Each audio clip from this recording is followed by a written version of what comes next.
Good evening, ladies and gentlemen. Thank you for joining us today. Добрый вечер, дамы и господа. Спасибо, что присоединились к нам сегодня. I am Елена Platonova, General Manager of Sentis Pharma in Russia, CIS countries and Ukraine. Меня зовут Платонова Елена. Я генеральный менеджер компании Sentis Pharma в России, странах СНГ и Украине. I am honored to start our first international webinar and give the floor to the founder and president of Sentis Pharma, Deepak Bari, for a welcome speech. Мне выпала сегодня честь начать наш международный вебинар и предоставить слово основоположнику и президенту компании Sentis Pharma Deepaku Bari для приветственного слова.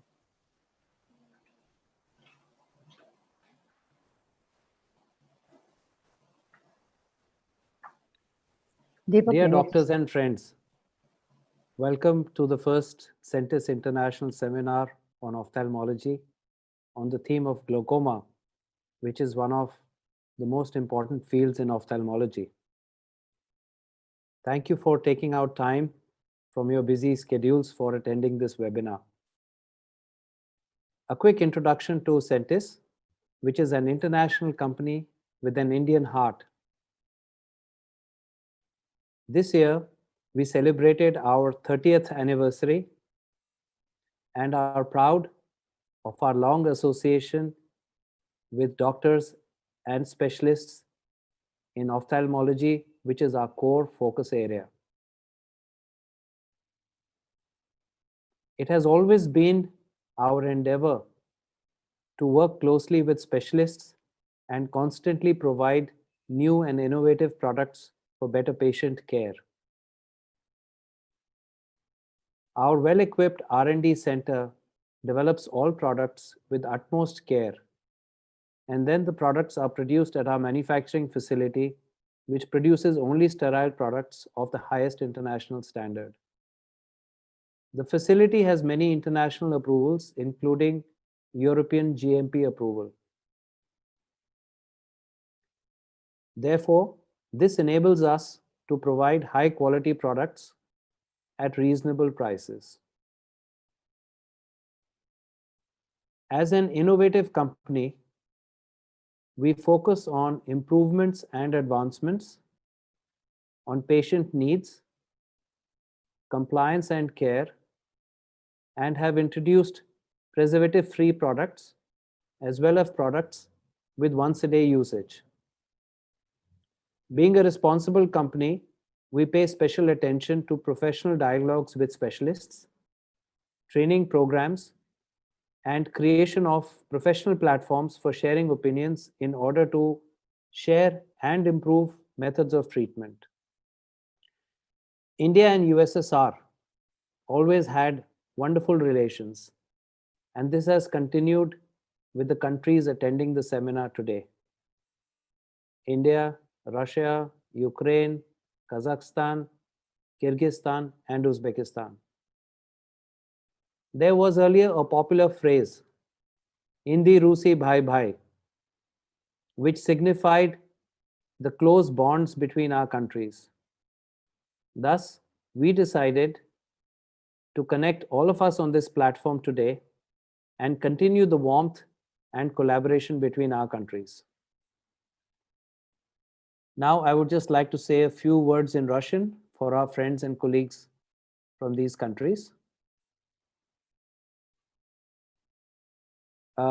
Дорогие друзья, я хочу сказать здравствуйте нашим партнерам, братьям из России, Казахстан, Украина, Киргизия и Узбекистан. Мы очень много лет уже работаем с вами и рад предложить вам эффективный препарат по доступной цене. Я очень рад, что вы сегодня с нами. Мы дальше будем продолжать наше сотрудничество. Спасибо вам за поддержку и доверие, и самое главное, за дружбу. Спасибо. Now, I would just like to introduce the moderator of our conference, Dr. Manish Shah. Dr. Manisha is a very senior ophthalmic specialist in glaucoma. He is a consultant ophthalmic surgeon at Leelavati Hospital in Mumbai and also a director at Foresight Eye Center and Glaucoma Clinic in Mumbai in India. More than 20 years of ophthalmic practice with special interests in glaucoma.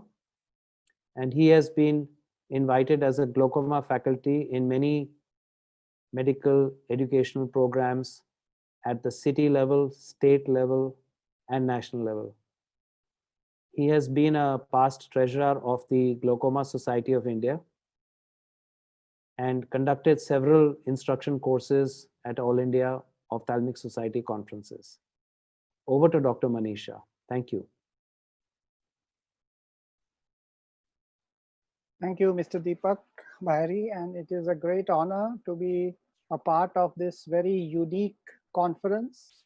And I must thank Centis Pharma and the entire team which is backing this conference. I know they have worked very hard, and I'm sure the conference will be a success because here we are discussing the complicated disease of glaucoma, and we have very well-known faculty members from India as well as from Ukraine and Russia, exchanging ideas on different situations ranging from medical therapy to surgical therapy and lasers. And I'm sure each and every one of us will go with a very nice message and learn something different than what we have come.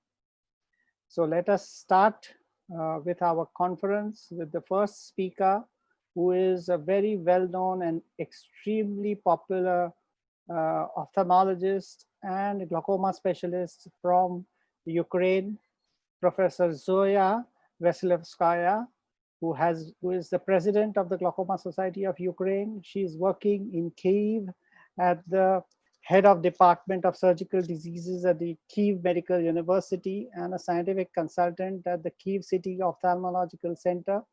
She has an experience ranging more than 45 years in the treatment of glaucoma. She has authored more than 300 original articles as well as 5 monographs, and she has also held important positions. She is the editor-in-chief of the International Journal of Ophthalmology, and for all her efforts, she has been honored by the Ukraine government as the honored doctor of Ukraine. She has been member of the EGS and the Presidium of AOIS, and I'm sure she has a lot to share with us. So we have first speaker as Dr. Zoya Vasilevskaya.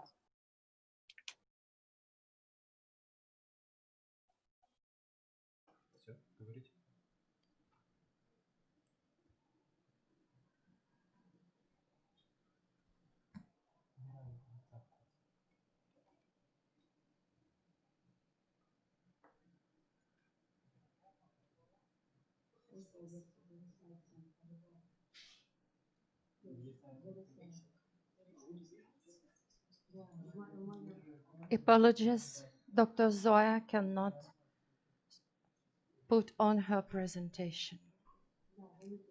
A few minutes, please.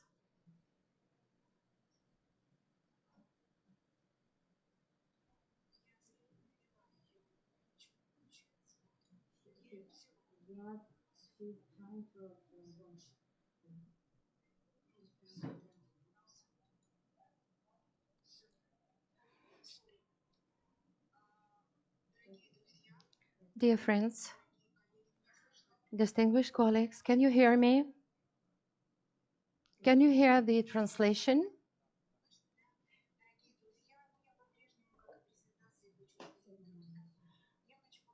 I want to thank the organizers of this conference, the president of the Santis company, for giving opportunity, chance to participate in such an interesting event at such an important international level, having such an audience. So I want to start with the fact that from my point of view, such an important event such as translation of European guidelines into Russian and Ukrainian, and it was actually the result of very intensive and extensive work of the initiative group of two societies, glaucoma societies from Russian Federation and Ukraine.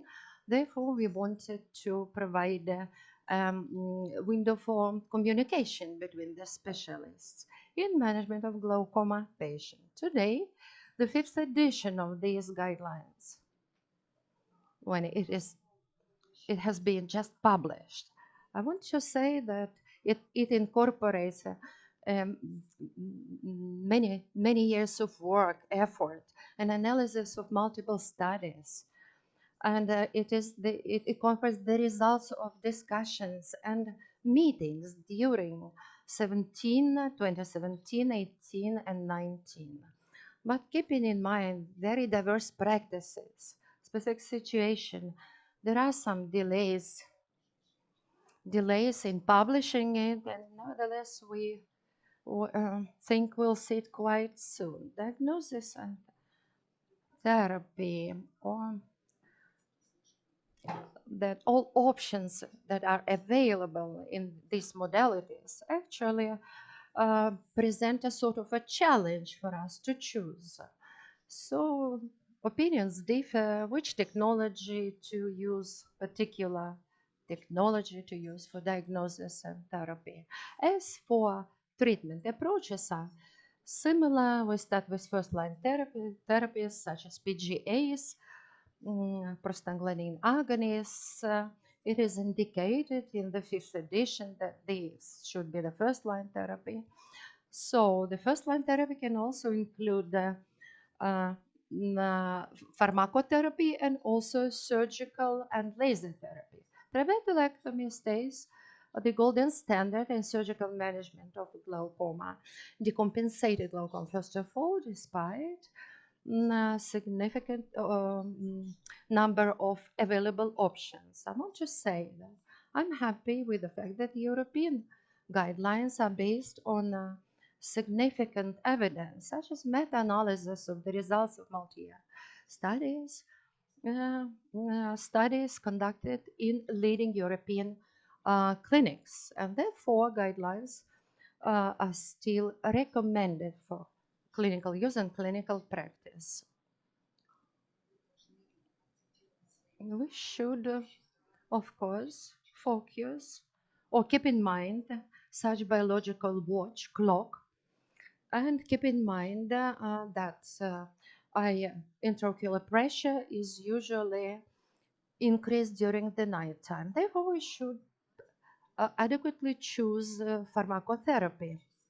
And we should not forget that at early morning and at 6:30 p.m., we should anticipate, should be aware that blood pressure will go up. And if patients are treated with antihypertensive drugs, we should also be aware and try to avoid complications. PGAs still stay first-line therapy, provide maximal efficacy. They provide rigid, strict control of IOP during 24 hours, and especially during the night hours, nighttime. If you look at this table, PGAs, they keep IOP at the same level after SLT trabeculectomy, especially during night fluctuations of IOP. And PGAs, prostaglandin analogs, they show efficacy even in when taken just once a day. So they actually provide best compliance in our patients and minimal percentage of discontinuations of such therapies. I want to remind you that PGAs would provide stable level of intraocular diffusion. This table shows how sharply perfusion.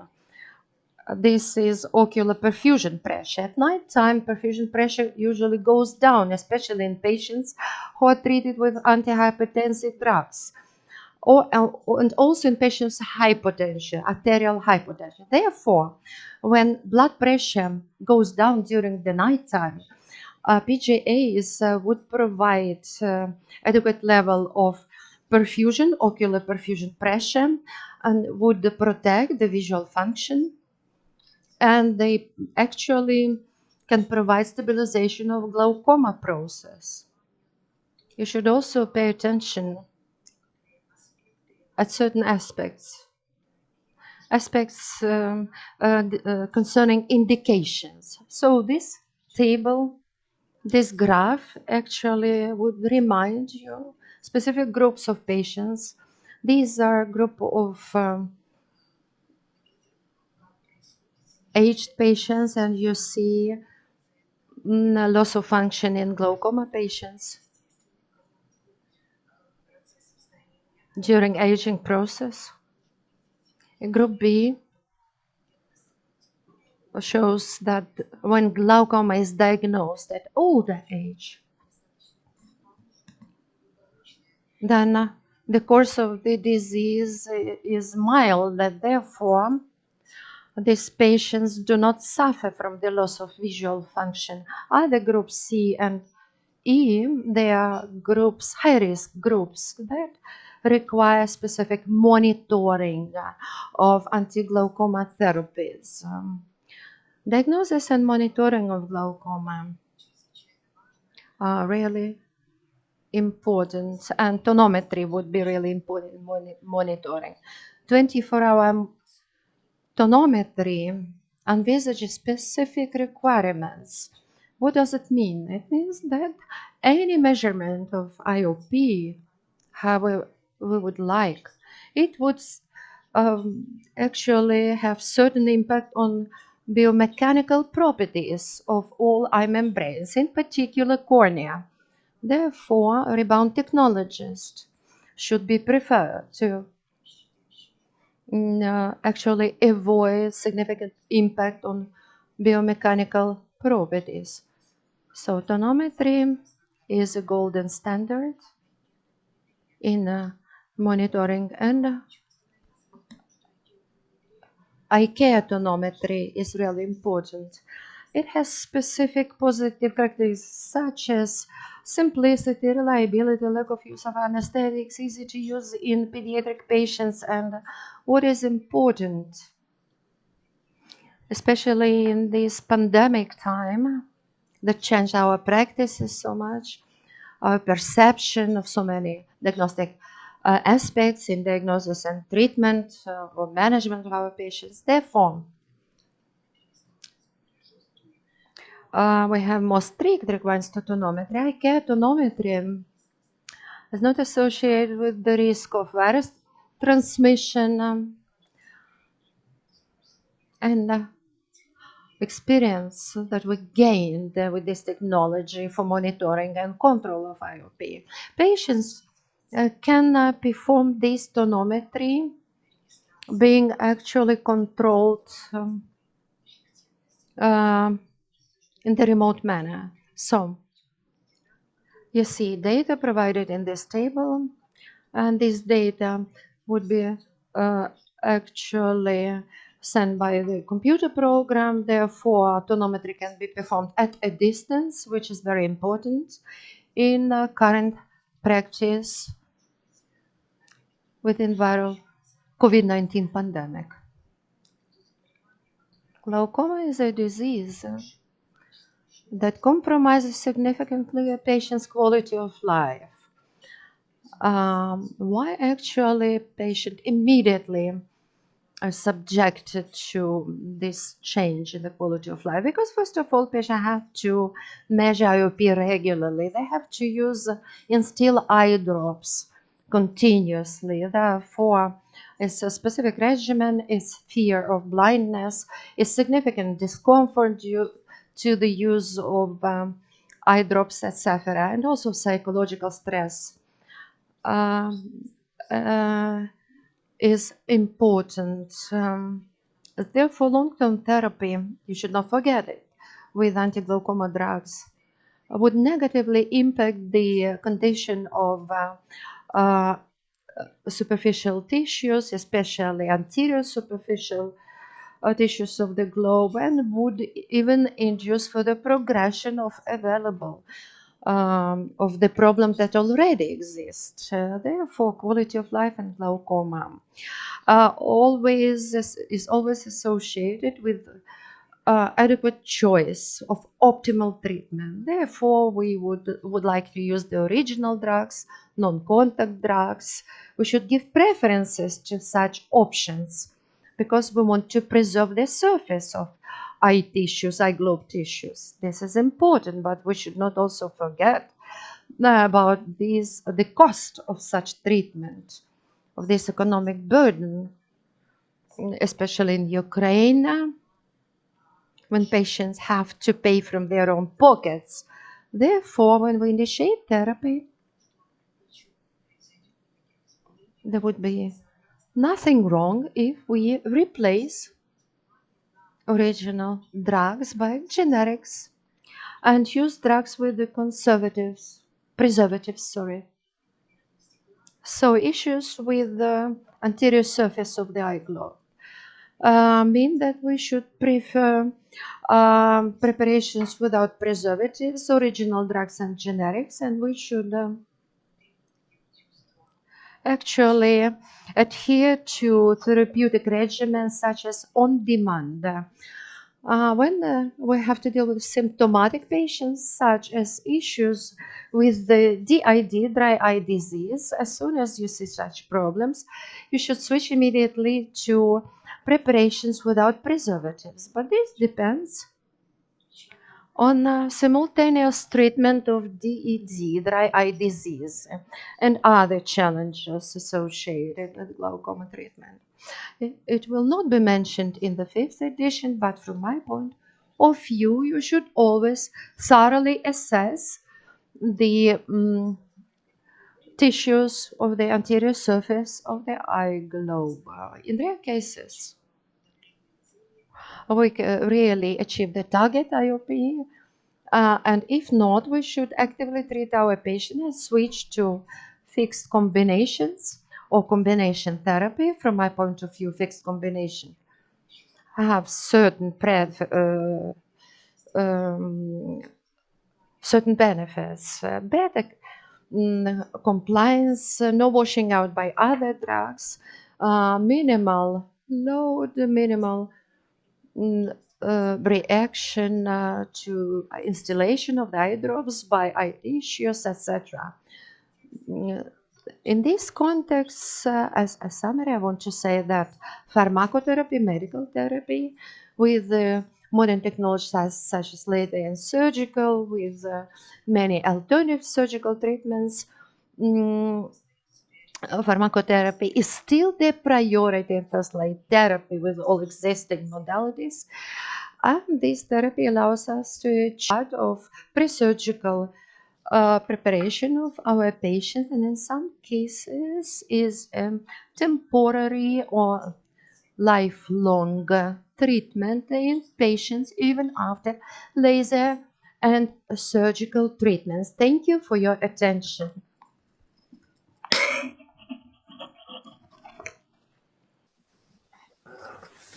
Okay. Okay.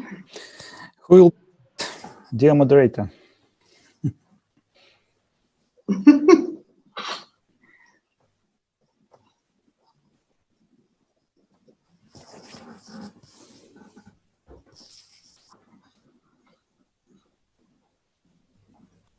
The speech is closed. Would you like to ask the question, dear moderator? Thank you, Dr. Zoya, for your excellent talk. And we are going to take all the questions at the end of all the 4 talks.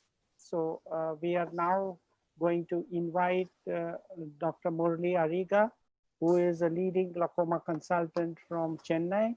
And he is been 26 years in ophthalmic practice, and he has had many articles in peer-reviewed journals. He is also a teacher, a postgraduate guide for D&D in the College of Optometry. He has several presentations and Best Paper Awards and Best Video Awards at various conferences. He has been an invited speaker to the Russian Glaucoma Society meetings, and he has been very actively involved with the Glaucoma Society of India. He has himself been a treasurer, and presently he is the director and consultant at the Swami Eye Clinic in Chennai and the head of Department of Ophthalmology at the Sundaram Medical Foundation, Chennai. I present to you Dr. Murli Ariga, and he is going to give his talk on micropulse diode cyclophotocoagulation. Dr. Ariga, please. Thank you, Dr. Manish, for that nice introduction, and a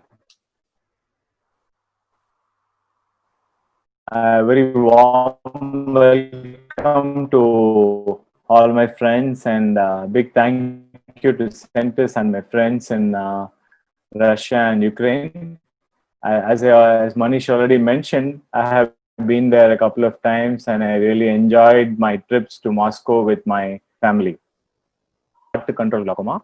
They are basically glaucomas for neovascularization, trauma, FAKR, uveitis, and eyes with vision potential which are limited, very uncontrolled intraocular pressure, painful blind eyes. And these are the conditions for which we have been doing cyclodestructive procedures in the past, like cryotherapy, ultrasound, lasers. And the lasers which have been most often used in the past has been the diode laser.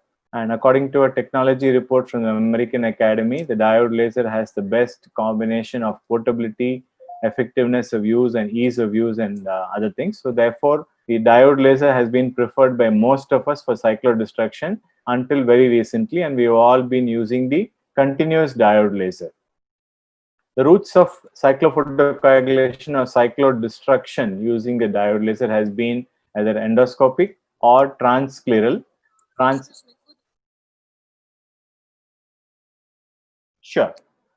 So the routes of treatment with the diode laser cyclophotocoagulation has been either through the transscleral route or the endoscopic cyclophotocoagulation. This has been the traditional method of treatment. The transscleral further slower. Okay. The transscleral diode laser with the G probe has been used till recently until the micropulse cyclophotocoagulation has been introduced. You can see on the figure and the pictures there, the traditional G probe, which has been in use for many years till recently. I think all of us are familiar with this machine and the settings. And this is the G probe. The G probe has a fiber optic laser tip about 1.5 millimeters behind the anterior edge of the foot plate and protrudes about 0.7 millimeters. So this is how we have been doing the cyclophotocoagulation by the transscleral route using the diode laser for many years in the past. The G probe uses standard parameters. The most commonly used treatment parameters for diode CPC has been about 2000 milliwatts for 2000 milliseconds. And most of our surgeons would generally increase the power till a pop is heard, at which point we sort of drop down the level of the power, because the pop usually represents a micro explosion, a uveal micro explosion, which can cause significant pain and inflammation. So therefore, we scale down the energy when the pop is heard. This is again, I'm talking about the G probe, which is a continuous diode laser, which was used in the past.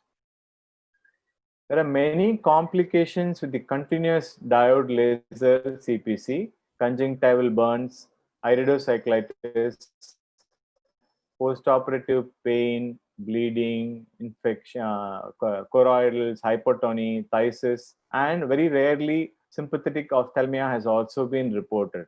With all these problems, we were actually worried about using it in all patients, and therefore it was reserved for end stage or refractory glaucoma. Then came the new micropulse laser cyclophotocoagulation, and a recent micropulse which is using this technology to denature the target tissue and also minimizes the collateral tissue damage. The device applies a series of short, repetitive bursts of energy that effectively confines the thermal effect to the absorbing tissue. And how it is applied is, it is not applied like the traditional G probe which I was talking earlier. This is applied in a sweeping motion to and fro, as you can see on the picture. The movement is a sweeping movement and not a application of spot by spot. So the micropulse uses micropulse laser technology, denatures the tissue, minimizes collateral damage, and it is a sweeping movement application. The duty cycle of the micropulse laser, it has an on duty cycle of on time of 31.3%, which is on for about 0.5 milliseconds, and it is off for 1.1 milliseconds. Usually I apply it for 80 seconds inferiorly and 80 seconds superiorly. We leave out the 3 o'clock and the 9 o'clock positions generally and use a power of about 2000 milliwatts. So as compared to the continuous wave micropulse, that you can see on the picture on your left side, the micropulse uses the energy in a micropulse fashion with a duty cycle of only 31.3%. So therefore, the collateral damage to tissue is considerably less. It is usually done in an operation theater setting, at least in our hospital. Why? Because the laser has to be administered only after a peribulbar anesthetic block is given. Sure. So the micropulse laser treatment is usually given in the operation theater, and the reason for that is we usually administer a peribulbar block, and the peribulbar block makes it comfortable for the patient. So therefore, as you can see, I'm using the operation theater setup, the microscope to see through. The patient is monitored by an anesthetist because we have given a peribulbar block. And also, as you can see, the laser machine and the console, as well as the disposable fiber optic tip. So this is done in the operation theater, and the console of the laser machine is showing the both the energy and the duration of the treatment. This is for one half of the eye, that is the inferior sweeping movement, let us say, is done for 80 seconds, and then I move over to the superior half and do another 80 seconds. As I already said, the treatment is done preferably in an operation theater because we are administering a local anesthetic block. I'm going to show you or share with you a few examples of where this kind of treatment has been extremely useful in our practice. I have been doing the micropulse laser treatment for glaucoma for the last about 1.5 to 2 years now. And this is an example of an advanced primary angle closure glaucoma, which has been referred from another hospital in South India. And this is a young patient, a lady, who had good vision, no other health problems, but her intraocular pressure, the eye pressure, has been very high, 38 and 32. With maximum treatment, the pressure has not been controlled. YAG laser iridotomy has already been performed. The laser was done. Still, the anterior chamber is extremely shallow, and the gonioscopy is showing a closed angle with a very advanced glaucoma of nearly 0.9 cup disc ratio. Fields also showed very advanced glaucomas. So the next logical step in treatment would have been to consider a trabeculectomy, which we would have normally done if we didn't have these kind of treatment. But the risk of surgical treatment like a conventional trabeculectomy in this patient would have been a post-operative, very shallow AC, a risk of aqueous misdirection, malignant glaucoma, and so on, developing cataracts, and therefore we decided to do the micropulse diode cyclophotocoagulation. To our surprise, one eye we had done first, and following that I did the other eye as well after 2 weeks or so. Post laser, we found that the pressure dropped considerably. Patient was extremely comfortable, but we continued the treatment for the intraocular pressure the same way as before, till we slowly started reducing the glaucoma medication, and she was off almost, she was on 3 medications. After the laser, she could actually use 1 drop or 2 drops, and she needed steroids for about 2 weeks because of the mild inflammation, and for the pain relief we had also given cycloplegia like homatropine.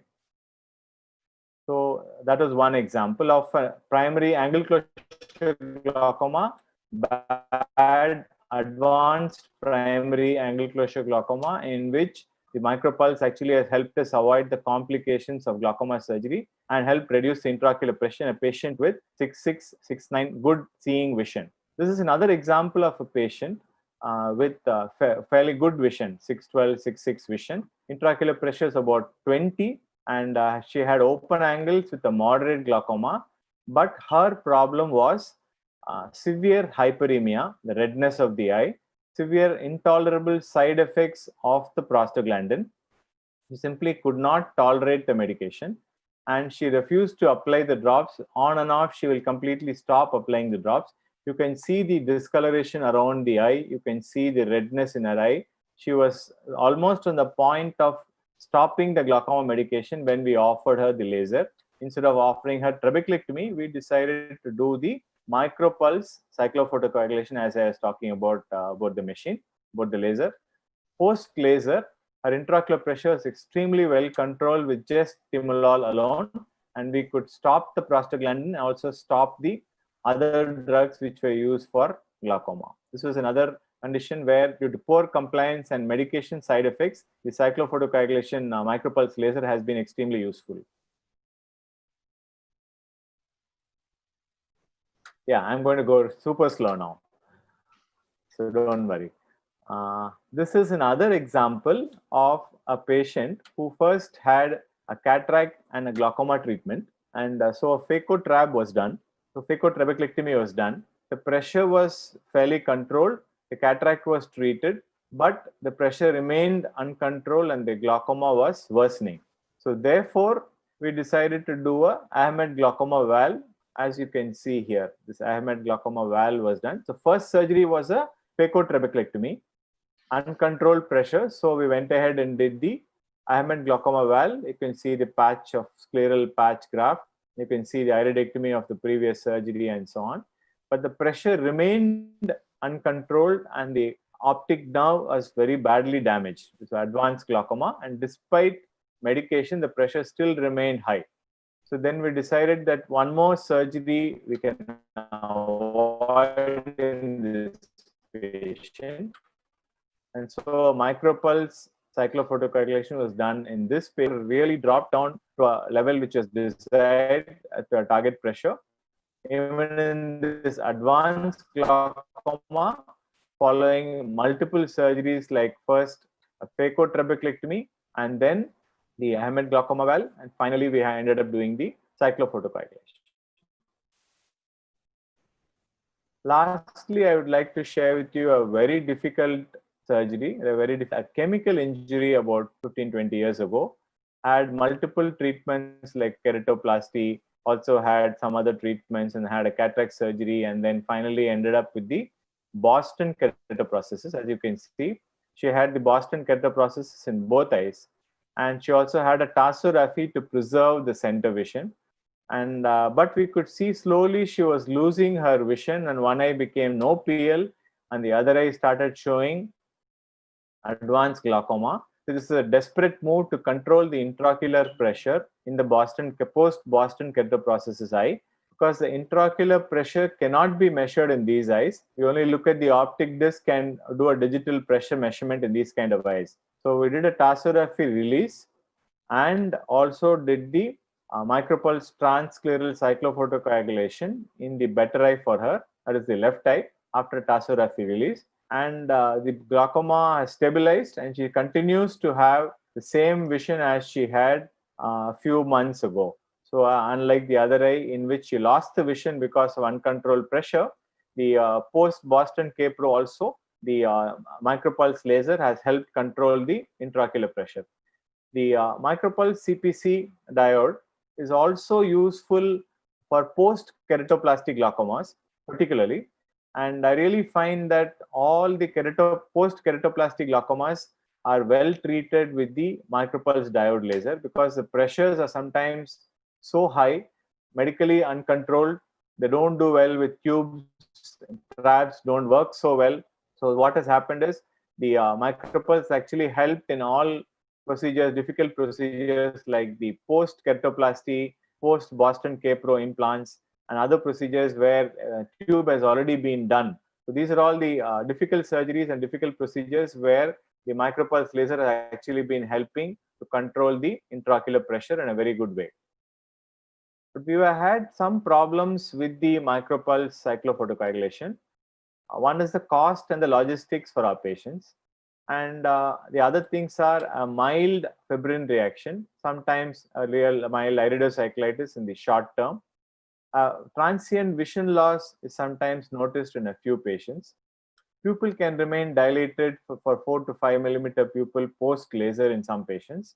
And some patients have mild pain, mild redness, and epithelial haze in a few cases in the short term again.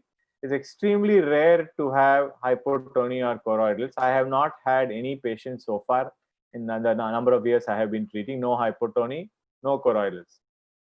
We generally try to avoid treating in the areas of 3 o'clock and 9 o'clock, avoid areas of thin sclera, avoid areas where blood clots are there, and any recent eye surgery has been done, I don't do the micropulse. But the cost of the problem, the logistic problem with the micropulse laser is that the probe is disposable and it is timed to work for 90 minutes once the probe is connected to the machine console. So you may have to do at least a couple of patients or 3-4 patients to reduce the cost. Otherwise, what will happen is the probe is expensive and does not last beyond 90 minutes. So therefore, you have to pool together a few patients and then work out the cost and logistic problems with the disposable probe. There has been a lot of published literature on this since the machine was introduced.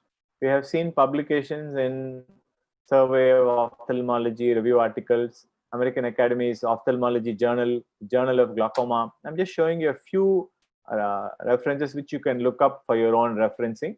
The micropulse laser review article in Survey of Ophthalmology, in the Academy's Ophthalmology Journal, as well as the recent Journal of Glaucoma. There have been many publications on the efficacy, safety, and outcomes of the laser in glaucoma. Our own study results, which we have last year recently published and also presented in many international meetings, and it has shown a reduction of intraocular pressure of between 25 to 30% drop from the baseline. And we have now boldly started doing the laser in patients with 6/9, 6/6 vision, because we are now confident of doing the intraocular pressure reduction in all these difficult eyes, like I showed you the few examples of primary angle closure glaucoma, advanced, difficult post-PK, post-keratoplastic glaucomas, and of course all the other difficult glaucomas which you can think of. You will probably find that as a glaucoma surgeon, you will probably be doing less and less of the tube drainage devices once your center acquires the micropulse laser. How does it work? It is supposed to be a subthreshold cell damage at the level of the pigmented ciliary epithelium. The vioscleral outflow increases through the extracellular matrix, and it could have a pilocarpine-like effect. So these are all the proposed mechanism of action of how the laser works. No anatomical damage has been noted after the treatment. You can see the picture pre-treatment and post-treatment, but there is a thin space which has been observed between the sclera and the ciliary body, which corresponds to presence of supraciliary fluid here, as you can see here. So there is no obvious anatomical damage by the micropulse laser, but you can see some effect of the laser causing a fluid in the thin space between the sclera and the suprachoroidal space. So my take-home message with this talk here today is that the micropulse cyclophotocoagulation is an effective and a safe alternative to the continuous wave diode. It can be used in moderate and advanced glaucoma and even in eyes with good vision and not just intractable glaucomas with poor vision. it will definitely reduce the need for medication. Suppose somebody has been using 3 and 4 medications, you will bring it down to 1 or 2 medications. The complications are very few or almost nil, and the vision and other things which I already mentioned.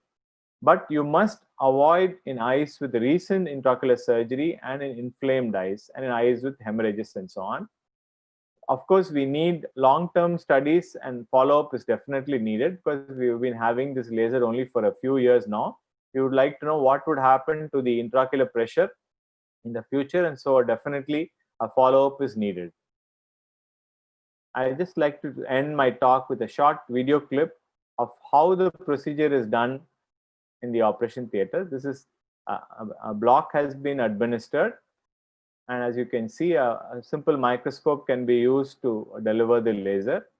And this is the how the laser is applied by a sweeping fashion, superiorly for about 80 seconds, and so inferiorly for about 80 seconds.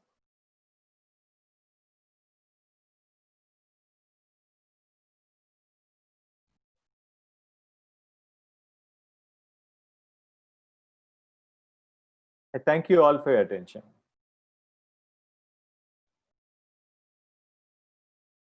Thank you, Dr. Murli, for sharing with us your insights into micropulse cyclodiode photocoagulation.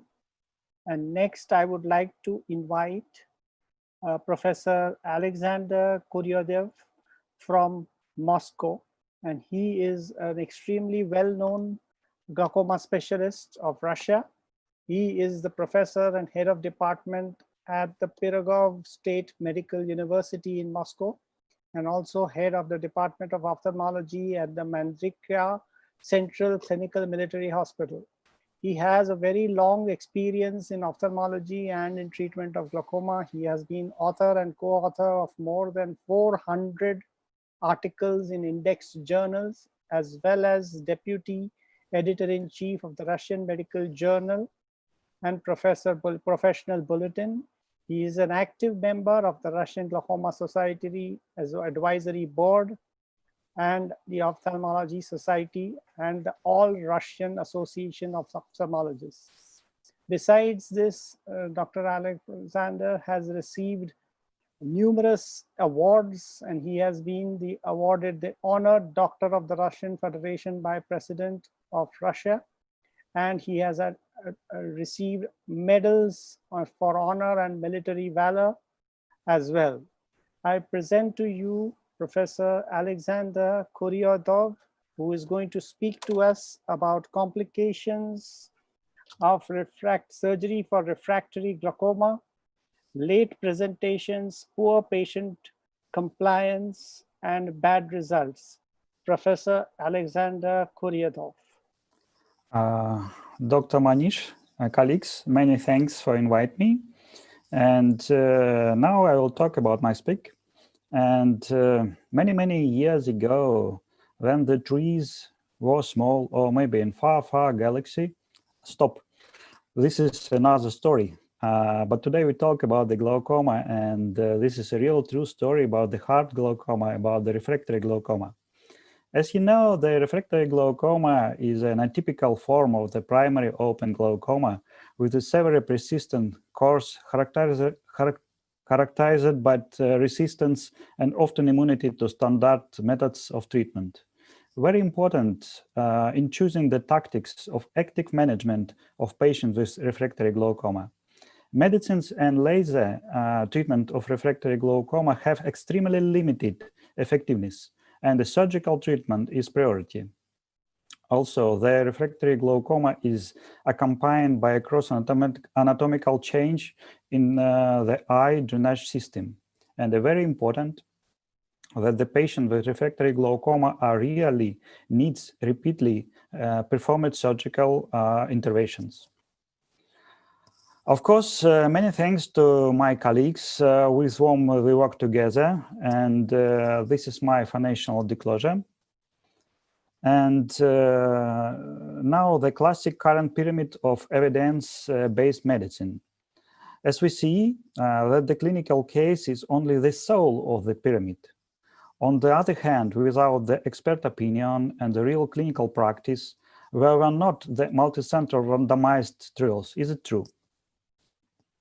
Well, regarding to my story, the etiology of primary open glaucoma is not fully understood. It's clear. And the start of chronic disease involves several physiological and psychological and social change related to health. It's also true. Also, we know more about the primary open glaucoma, but this is a multi-factor concept of this disease prevails. Of course, this is a topic of some special talks. On the one hand, on the left on this slide, this is a general risk factor, like age, sex, the family anamnesis, and other factors. And the right hand on the right on this slide, this is the local risk factor. First of all, the high intraocular pressure level, the PEX syndrome, the pigment dispersion syndrome, the thin corneal thickness, the high myopia, the lower ocular perfusion pressure, and the optic nerve head hemorrhage. But we do not remember about the late diagnostics, the low compliance, the late start surgery, and the poor quality of surgery. This is a main topic of my talk. Of course, currently, lowering the AOP level is the only confirmed way to prevent glaucoma in patients with ophthalmic hypertension and to slow the progression of glaucoma optic neuropathy in patients with a real glaucoma. Lowering the AOP level to the required special level of the target pressure is a key point of the effective treatment of glaucoma. Of course, it's really clear. And now let me introduce my patient and his case. This is a 63 years old man and primary open glaucoma anamnesis since 2004 year. It was many years ago, 16 years ago. At that time, we found the early glaucoma in the right eye and the moderate glaucoma in the left eye. Also, we found the low myopia and the intraocular pressure level were 17 and about 23-24 millimeters. This patient received the topical medical therapy, including the beta blockers 2 times in a day. And the main idea of this talk is the compliance. And among other things, the doctors noticed the extremely low level of compliance of the patient.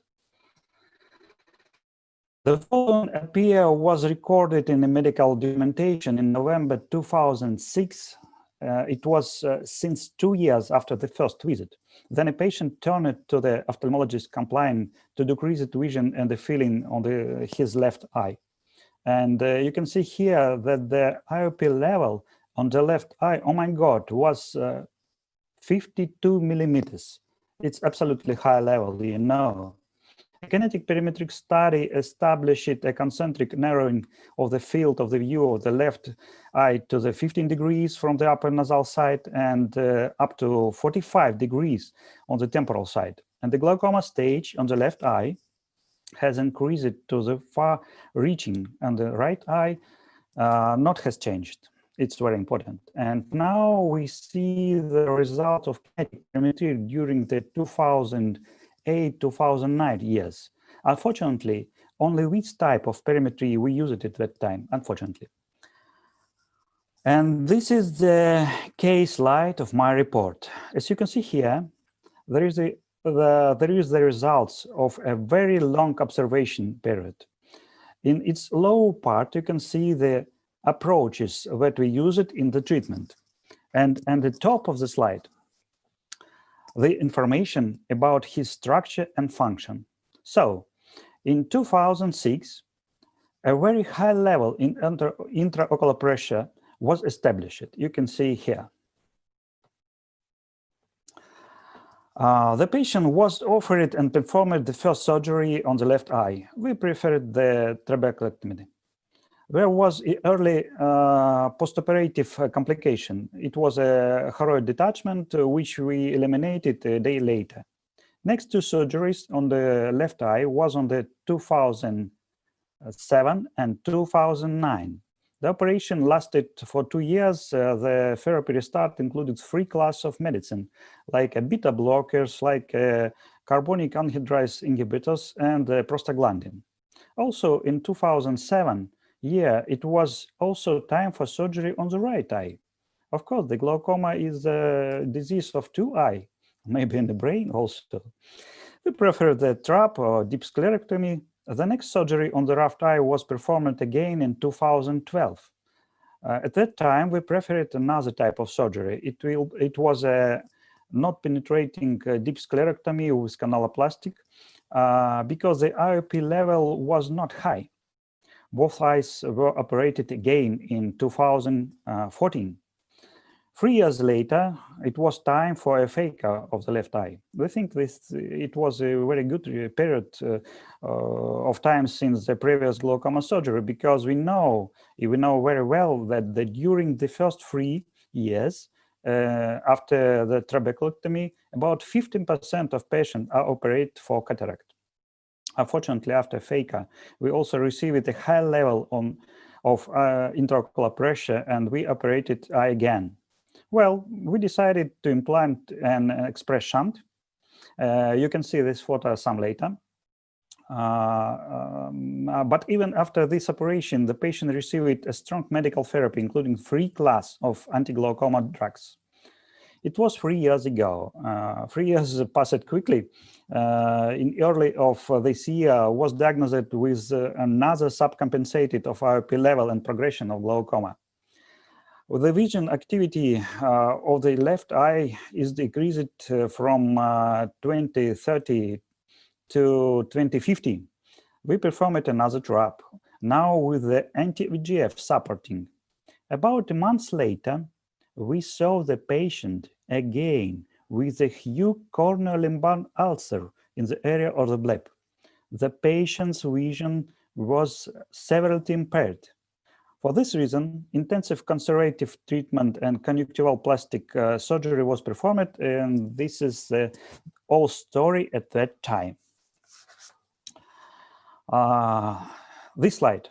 There is a following up glaucoma process since 2014 and nowadays, and using by OCT and HRT, as you can see here.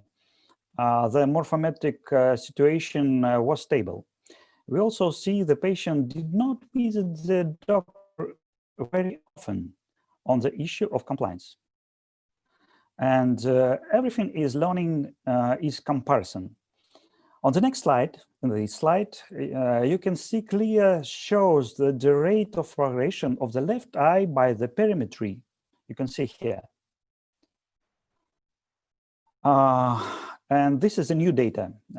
This data shows a corneal ulcer in this year, in early of this year, after the glaucoma surgery, this anti-VEGF supporting. You can see here, looking at the narrow.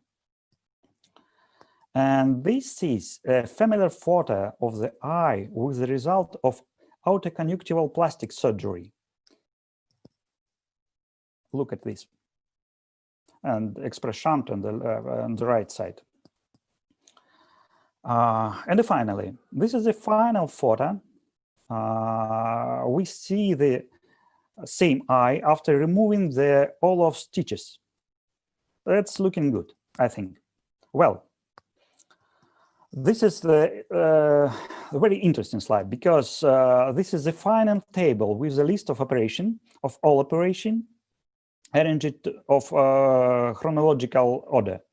And the left eye was operated on 9 times since 2006. And a mini conclusion. In general, the patient with glaucoma are characterized by low compliance. It's true. Low compliance of treatment is associated with male gender, no symptoms, early stage of glaucoma, treatment with several agents, and the presence of side effect of this therapy. And refractory glaucoma is a special form of glaucoma. The special feature of glaucoma, of refractory glaucoma, is a pronounced fibroblastic activity in the eye tissue, which leads to rapid scarring and obliteration of pathway of outflow during standard filtering operation. This is a really rapidly unsuccessfully operated glaucoma. And the final. The late diagnostics of the disease is also one of the reasons of ineffective treatment. And again, many thanks to my friend who working on my department. This is all my department without residents, and take care, and thank you for all. Thank you. Thank you, Dr. Alexander Koryadov. And it was a very interesting situation that you have shared. And I think a lot of us doctors who are dealing with glaucoma on a regular basis have similar stories to tell. I would like to invite next Dr. Harsh Kumar from India, New Delhi. He is currently the director of the glaucoma unit for Center for Sight in New Delhi. And previously he had been additional professor of glaucoma at the All India Institute of Medical Sciences in New Delhi. He has been very prominent in the Glaucoma Society of India for the last 25 years. He has himself been the president of the Glaucoma Society of India. He has several publications in indexed journals, and he has been the faculty member in many instruction courses in the AIOS as well as in state conferences.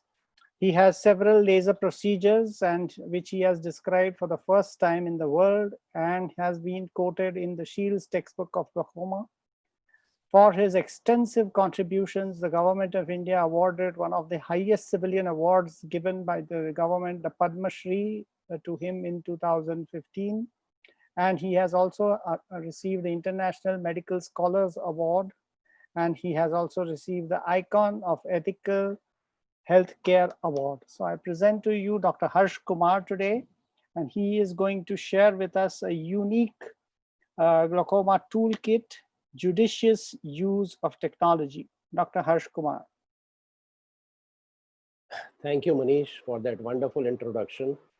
And I am really grateful to the Centis Pharma and to Mr. Bahari for giving us this opportunity to be with the country which we really love.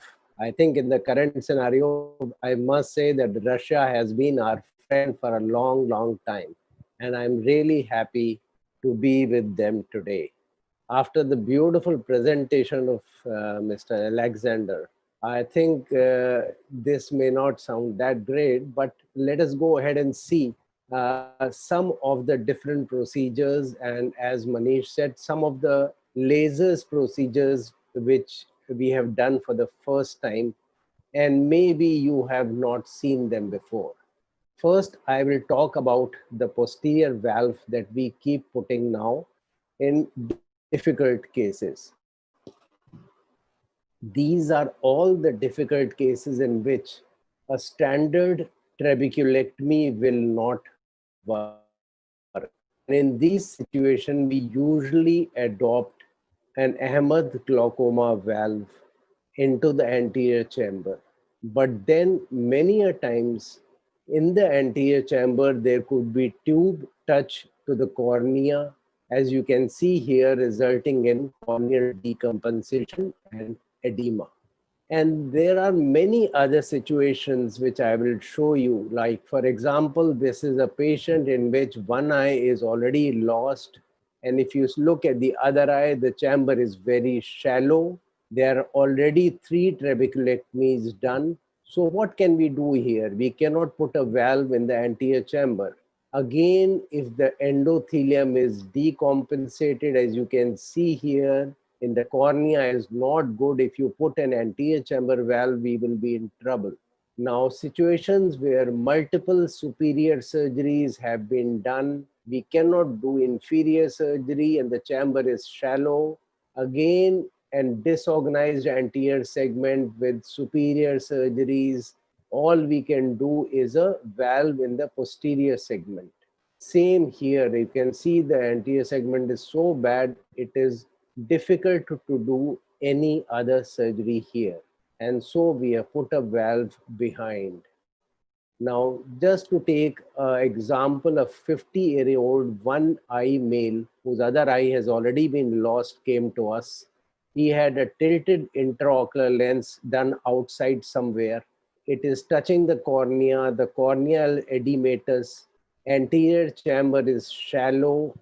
and we cannot do anything because the pressures are above 50 millimeters.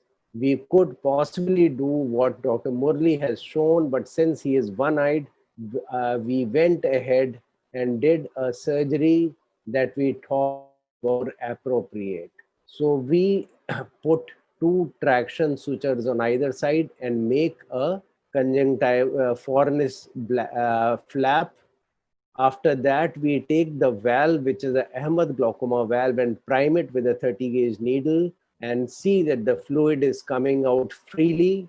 We put it around 10 millimeters behind and attach it with, fix it with non-absorbable sutures. So here we are using 80 silk. You can have 6080 silk. Once this is attached, we create a scleral pocket where the valve will lie. After this, we do a 23 gauge vitrectomy, and we inject tricot and induce PVD. A thorough vitrectomy is carried out to clear all the vitreous so that it doesn't block the tube. The tube edge is cut, and then a 23 gauge needle is used to enter the posterior chamber behind the lens, and then this bevel tube is passed behind. Now, a lot of people actually put sclera over here, but then it is not cosmetically good. But later, so you can look at this, the posterior valve is in place, the cornea is looking better, the intraocular pressure is well controlled, but since he's a one-eyed patient, we have to remove that tilted intraocular lens also, which we can do now. So in this case, we went ahead, did a penetrating keratoplasty and a glued IOL. So a scleral fixated IOL, and then the patient improved to 618 with the intraocular pressure of 12. However, we realized that the tube sometimes get exposed. So besides the scleral pocket that we have made, we also put an scleral graft behind the autoscleral pocket so that this tube, which usually exposes from here, is not exposed, and the entire area of the tube is covered by some kind of a, here the autosclera and here the sclera which we have grafted from some other patient. So this is what we did, and we have now published 5 much longer study, but this is the patient Pan American Journal of Ophthalmology, which we just published around 29 eye data, and we realized that the success was very good. So either without medications or with medication, most of these refractory glaucomas were controlled very nicely. And there were 1 or 2 complications like tube exposure, which we learned to cover with the sclera later. And also there could be a tube blocked by vitreous, which we can use, which we can clear by the YAG laser. You can have hemorrhages, but they usually settle by themselves. There's another patient in which basically if you have a lens removed through a large incision and then goes into a secondary glaucoma, the only thing we can do is that we have to put another lens, and since we cannot do any other surgery, as you can see, we put the valve again over here. We create 2 scleral pockets, and we push in the MA60 lens that we usually like. So this is a foldable lens which we put over here, and the scleral, the haptics are put into the tunnel. The valve is placed behind the scleral fixated intraocular lens, and the pockets are closed with the help of a glue. So this fills this part of it. All right, now we will go on to another thing that in 2008 we thought of doing. We always thought we were very, very unhappy with some of the mitomycin C augmented trabeculectomies because the blebs were ischemic There was no vascularity. They were thin. They would bleed. They would get infected. There could be hypotony, and we really did not like blebs like this many a times. So obviously we reduced the mitomycin dose, but sometimes that used to fail. So we suddenly thought, why not? Why is the failure occurring in a bleb? And the cause was fibroblast migration and the vascular growth over there. And we suddenly realized that if you use the anti-VEGF, which the retina people were using in the posterior segment to prevent neovascularization, and this is also having anti-fibroblast migration property. So these two properties together would prevent the bleb failure definitely. And it has really helped us out. So what we do is the standard dose of the anti-VEGF. You can use Avastin, Razumab, Eylea, whatever is available in your country as an anti-VEGF, and take the standard retinal dose of 0.05 ml. We did this study with around 12 patients initially that we had published. And what all we do is just simply, once you see that the trabeculectomy is over, you inject with a 30 gauge needle, inject the Avastin or the anti-VEGF over here in 0.05 ml dose. And once it is injected, you cover it with a swab so that it doesn't leak out. And the study that we did clearly showed that the bleb height, the vascularity, all were good. And the success rate was as good as mitomycin, and the blebs were so much better.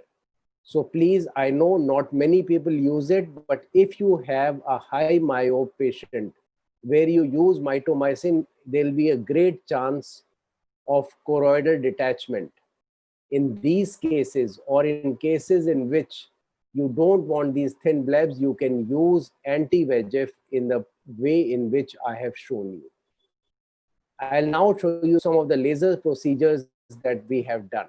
Now, this was the procedure that this was a one-eyed patient, 22-year-old girl. The other eye was operated outside and lost. So she has only one eye. She's so scared. She was not ready for any surgery. The pupil is all bound down. There's a posterior subcapsular cataract. So her, because of the bound down pupil, the peripheral iridotomies keep failing because she has got uveitis. And if you do an iridotomy, it closes up. And she is not ready for any surgery. So we thought, we invented a procedure which is now published, and it was published in Ophthalmic Surgery. And this is ND-YAG laser iridolenticular synecholysis. So the idea is you take 0.5 millijoule of YAG laser, minimum YAG laser, and this is a proper phakic lens. It's not a phakia, it is a normal lens, but you just hit slightly anteriorly and the synechia will break. You start inferiorly, go up on either side in multiple sittings. When you break synechia, it will bleed. So we wait for one procedure, two procedure, and slowly in 4 or 5 procedures, you can complete the entire thing. And therefore, you can see a patient with 32 millimeter pressure on seclugio pupillae, all iridotomies failing, vision very low. Once we did this procedure, the pupil dilated by the YAG, the aqueous can now leak from here and go here so that there's no block, and the pressure drops. The pressure drops and the vision improves to 6/12. So the patient is very happy without any surgery. The pressures are lowered. The need for an iridotomy is not there, and aqueous can flow and the cataract is bypassed. Same kind of a thing. You can see a very, very constricted pupil after this procedure has been dilated to this extent. Now, there are situations in which after a trabeculectomy, you have a huge bleb. And this large bleb, it is cosmetically bad. It causes dysesthesia. There is hypotony. The pressure is very low, resulting in macular edema, loss of vision, choroidal effusions. And you can take in the patient into operation theater and resuture it or cut the bleb. But then it is a difficult task. So we thought of an idea which we did for the first time in the world, that you paint the bleb with any dye which is commensurate. We used gentian violet over here, paint the bleb, and then after painting the bleb, you start using a coagulative laser, that is argon laser. Now these spots are 300 to 500 micron, that means large spot sizes, and power is low, 0.1 to 0.3 watts, so that we are doing superficial charring, so that the bleb is scarred in this region. So once we scar the bleb in this area, the fluid will be restricted. And so the timing of this laser is 0.1 second, spot is large, 300 to 500 micron, and the power is low, 0.1 to 0.3 watts. And you can see that this huge bleb has been completely sealed off here, and the whole hypotony is released. And what happens is that large choroidals are completely gone. So no surgical procedure was required. In a similar manner, and this has been published in October 2004 in Ophthalmic Surgery and Lasers. Again, in the same manner, if you have a bleb superiorly, you can do the sutures, which I did, but again, you have to take the patient and the sutures can break. Same procedures can be carried out over here with the laser, and you can see that the bleb completely flattens out later. So this is a wonderful procedure. Another procedure I want to show you and share is the iridoplasty or the gonioplasty.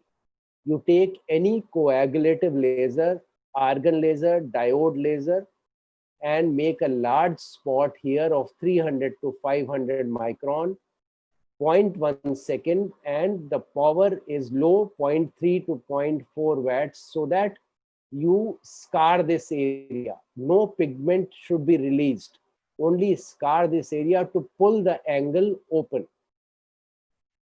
You can use a gonio lens, or you may not use a gonio lens.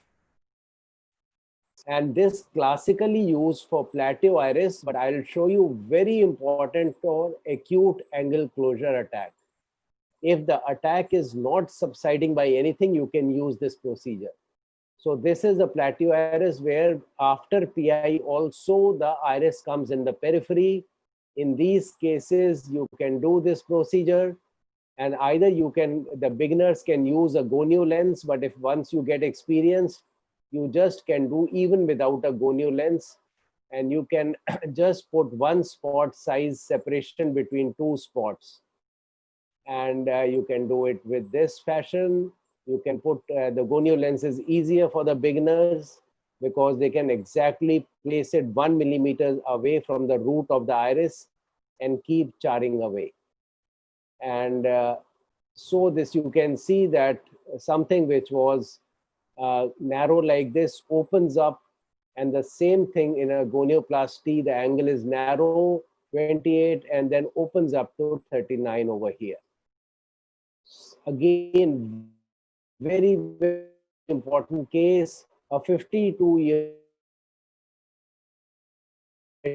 not responding at all local medication. We thought we may have to do surgery, but I told them, let us try the argon laser. And once we did the argon laser, you can see within 1 hour of doing the argon laser iridoplasty or gonioplasty, the entire thing is quiet. the pressure drops immediately, the eye is quiet. Now, once the eye is clear, the iris is not boggy, you can later go ahead and do a peripheral iridotomy. Also, in situation of chronic angle closure glaucoma, where after a PI and medications, the pressures are borderline, you do not want to do a surgery, you can do a gonioplasty. As you can see these spots, and we have published this paper, you can lower the pressure by 3 to 4 millimeters in this situation. Again, if you have a block at the lens, you have to remove the lens, but till then, you can do this procedure and the pressure will drop till you take the patient and arrange for the surgery of the lens. Similarly, antidepressants are giving rise to many situations where there is a choroidal effusion and glaucoma. And this will, if you stop the antidepressants, glaucoma will go by itself on atropine, anti-glaucoma, but if the pressures are very high, you can again use gonioplasty and settle the pressures in this situation. Thank you very much for a nice listening. Thank you. Thank you, Dr. Harsh, for an excellent presentation and very innovative techniques. And I see on my form a lot of questions are coming from both India and Russia, directed at all the speakers. So I think we can start the discussion sessions based on your presentation.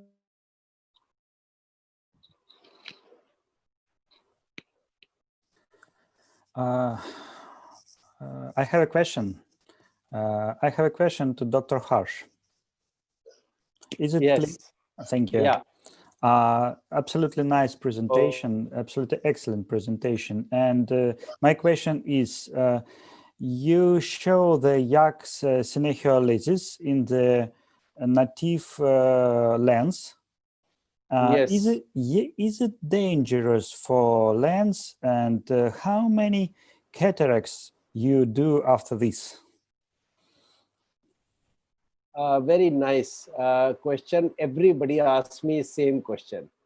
Now, if you remember the technique of YAG laser, we go to the, we focus on the synechia and then we defocus anteriorly. So it is not the spot, but the aqueous wave generated by the plasma explosion, which goes and hit the synechia. However, you are right in, I think, 10 to 15% of the patients in a longer term, there will be a cataract formation. But since they are cases of inflammation and uveitis, they already have a little bit of cataract. And synechia itself connecting to the lens will be forming cataract to some extent. So it is only a time buying procedure. It is not a permanent solution. Thank you. Thank you. Sorry, I got cut off for some time, so we can ask some questions which have come from the audience. And the first question is to Dr. Zoya. What is the criteria she recommends for switching from medical to surgical therapy? This is from Russia, this question.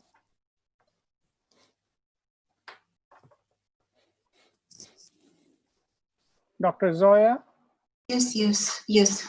Many thanks for question. And the main criteria to use macrosurgical treatment, of course, it's impossibility to reach the compensation and to reach the intraocular pressure of gout. And so in our country, preferably and mostly we use trabeculectomy, TA. and sorry, but we have no possibility to use alternative methods of surgery. But nevertheless, I think that trabeculectomy is the gold standard for glaucoma surgery, and so we are not so unhappy for this. The result. And this possible question for Professor Dr. Alexander Kuroyev. Yes, too. It's possible.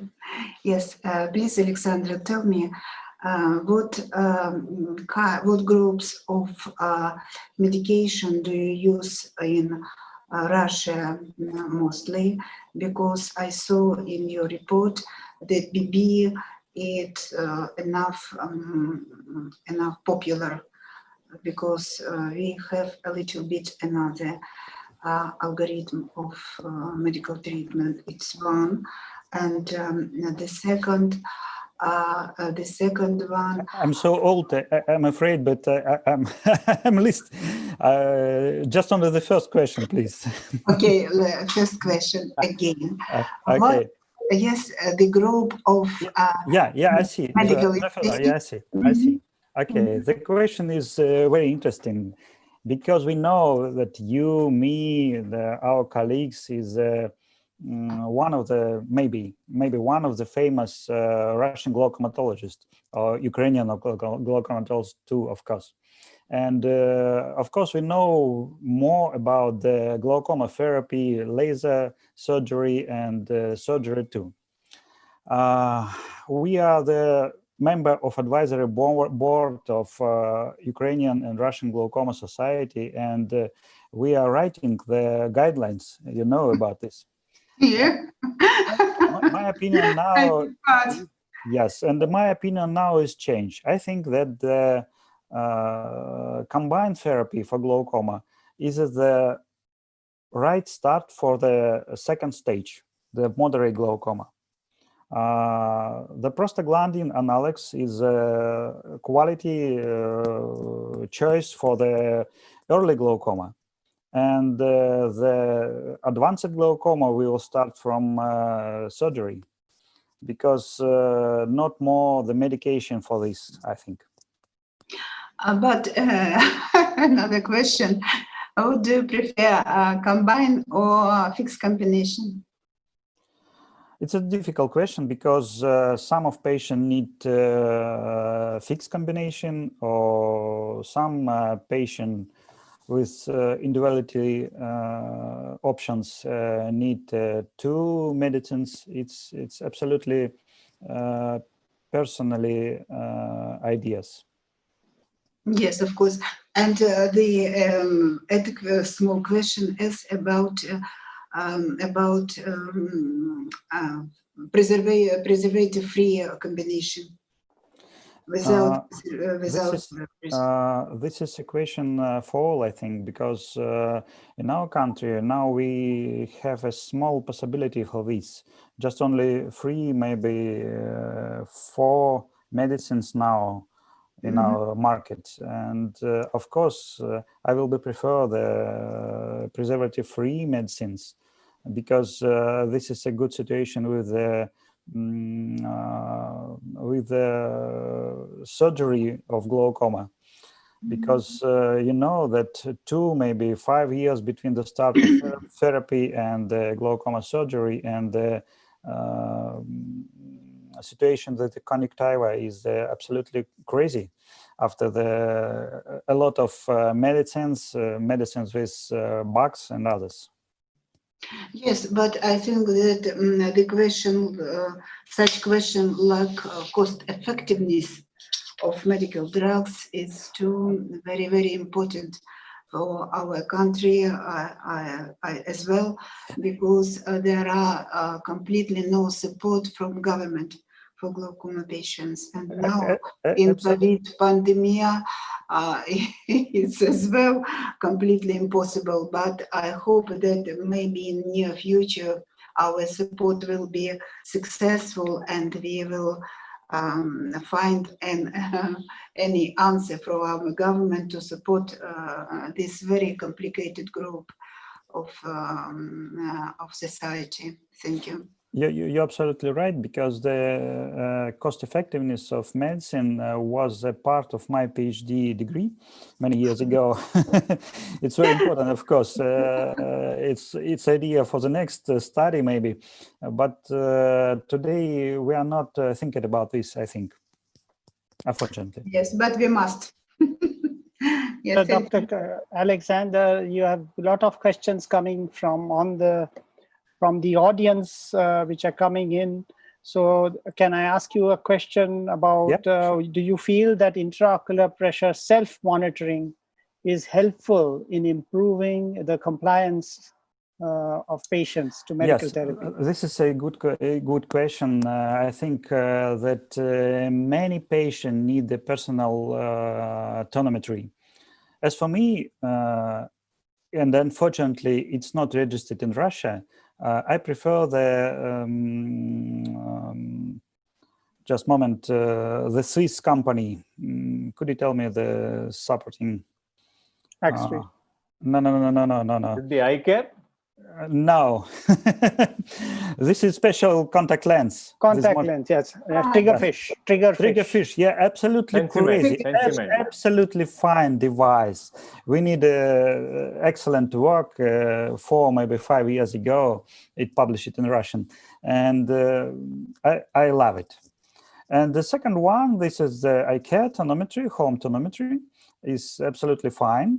It's fine for patient, first of all, and we need monitoring of this IOP level. And this is also the fine device. And as for Russian device, the sorry, I can call his, now there is on city. The tono pen? Yes, like a toner pen, like a toner pen. I think that it not correct results, I think.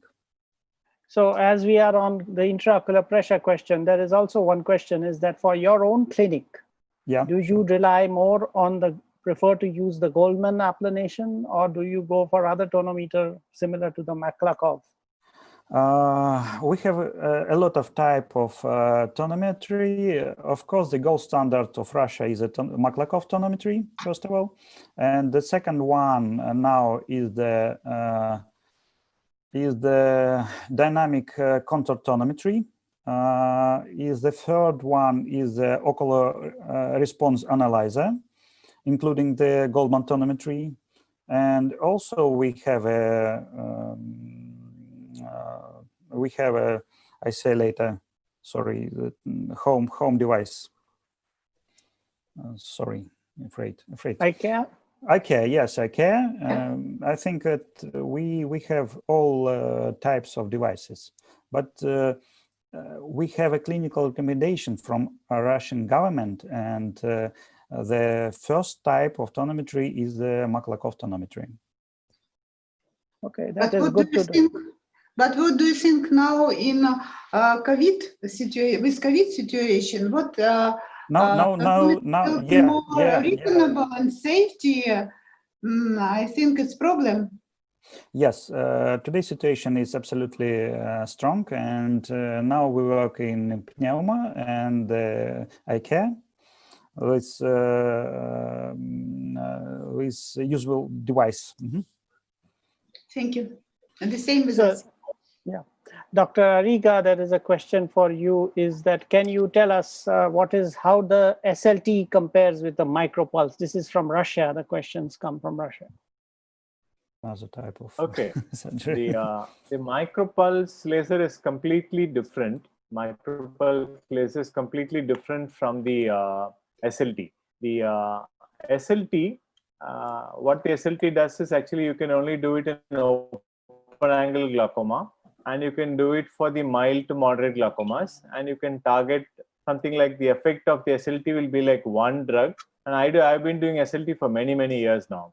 SLT cannot be compared to the micropulse. The micropulse is essentially a cyclophotocoagulation in which you're destroying the ciliary body in a controlled, maybe a low-grade destruction of the ciliary body. Whereas the SLT actually targets the trabecular meshwork, in which the laser is applied, a low fluence laser is applied in the trabecular meshwork.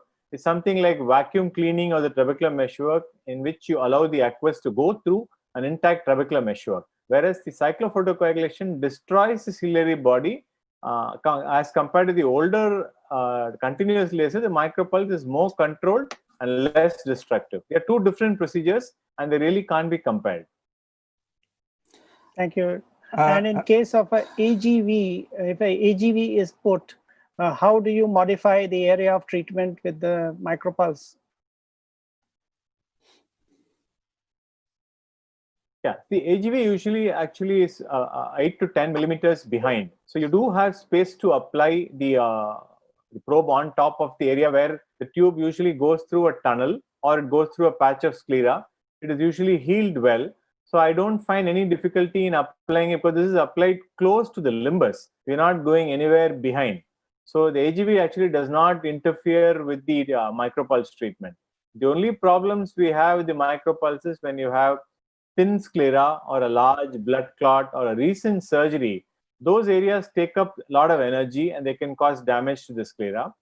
Also, you must make sure that when the micropulse is being applied, there should be a viscoelastic layer in between the probe and the eye. So without the viscoelastic, if you apply, the energy does not get delivered properly. So you must remember to apply a viscoelastic and for the smooth movement of the probe on the eye. Also, one related question from India is how long does the effect of micropulse CPC last? I think in all the patients in which we had, we have published a paper and it's going to come into print very shortly. We had about 72 eyes in whom the pressures dropped by about 26 to 30%. And the longest follow-up I now have of the first patient whom I did is about 2 years. And almost the number of medication has dropped from 3 or 4 to 1. So I think we had excellent follow-up, at least for these patients. And it has been lasting at least for 2 years now. And as to how long it will last, I think only time will tell. So this is a question from Russia for Dr. Alexander Kuryodov. Is how often after a trabeculectomy do you use a needling procedure? Do you prefer to use it?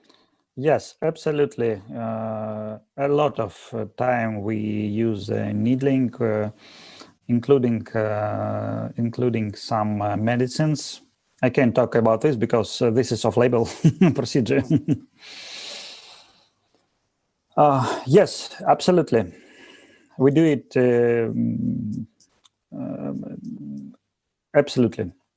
And I have a question. Yes, and I have a question to Dr. Ariga. Yeah, May your I ask? question first. Yeah, Thank your you. question first. Thank you. The question is, today in the morning, one patient is entered to my clinic. This is absolutely old lady. She's 92 years old. In one eye is the end state of glaucoma, and the second one is the third stage. This is the advanced glaucoma with the IOP level around 33-35 millimeters. Do you recommend SLT to she? Has she been treated earlier? Has she been treated earlier medically, and how long has she might have been on medical treatment for a long time? If you have good trabecular pigmentation, I would not hesitate to treat one eye at least and see the response. Suppose the response is good with one eye, then I would probably continue with the other eye. So I think SLT works very well if there is good trabecular pigmentation, and there is a little learning curve in which the person has to be doing the SLT for some time.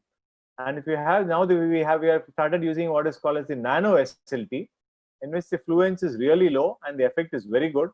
and I have started doing the nano SLT as well. So I think in my hands, SLT works like one drug. It will work like one prostaglandin or like one drug. It will not give you a very low pressure. It can lower the pressure by about 5, 6, sometimes 8 millimeters, but you will not get very low pressures. And it works well in anybody as long as there is good trabecular meshwork pigmentation. Thank you. Thank you. So Dr. Ariga, there is one more question from Kazakhstan for you, and that is, how do you treat hypotony after you're doing your micropulse diode treatment?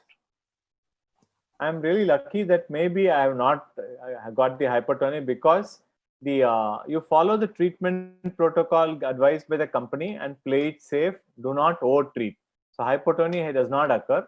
But of course, if it does occur, you will have to treat it like the way you would normally treat hypotony. You have to literally first start your prayers, then you start your treatment. So for the treatment, of course, is usually it is steroids, topical steroids, and maybe little oral steroids. And then suppose you have very large choroidals. I've had one patient referred recently from somebody who had huge, we call them kissing choroidals, and very large choroidals, very shallow AC with large choroidals, not related to this micropulse, but related to something else. What we usually do is we involve our retina colleagues as well. We do a small sclerotomy and do a choroidal drainage, and then put in some kind of a gas into the back of the eye. And this should be, of course, preferably a pseudophakic eye. So you need to involve your retina colleagues as well, and you can handle that by a sclerotomy and drain the choroidal. But you need to give medical treatment a chance. Oral steroids, topical steroids, cycloplegics, atropine in particular. Wait for some time. Don't be in a hurry until the choroidals don't respond. Try to identify the cause for the hypotony. Suppose it is, of course, the micropulse in good hands generally does not cause hypotony. But if you have got the hypotony due to something else like a post-operative complication, you need to identify, is there a leaking bleb, is there a flap is come off, or there's some complication related to the surgery. Try to identify the cause and address that as well. If you don't do that and treat the choroid, it will continue to have a low intraocular pressure.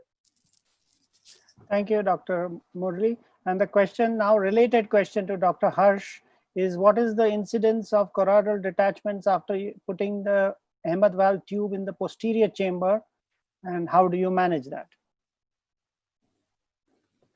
Okay, yes, we had shown in this paper also that out of 29, 4 of the patients did get choroidal detachment.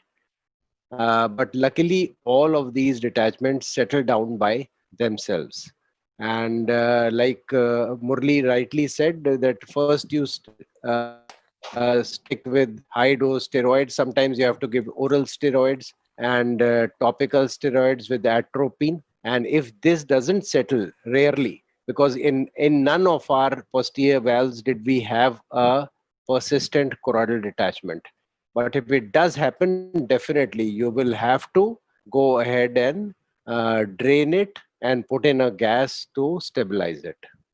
Dr. Harsh, I have a question from Manish, I was just trying to ask whether the Russian counterparts or Ukraine people have this micropulse, or have they ever tried this? Dr. Alexander? Yeah. You asked me about the micropulse. Yeah, that's right. Do you have the micropulse laser for glaucoma management in Russia? Have you tried it? Personally, for me, I do not these techniques. As for me, I prefer the classical surgery, of course, and maybe some shunts, and maybe the not penetrating deep sclerectomy. But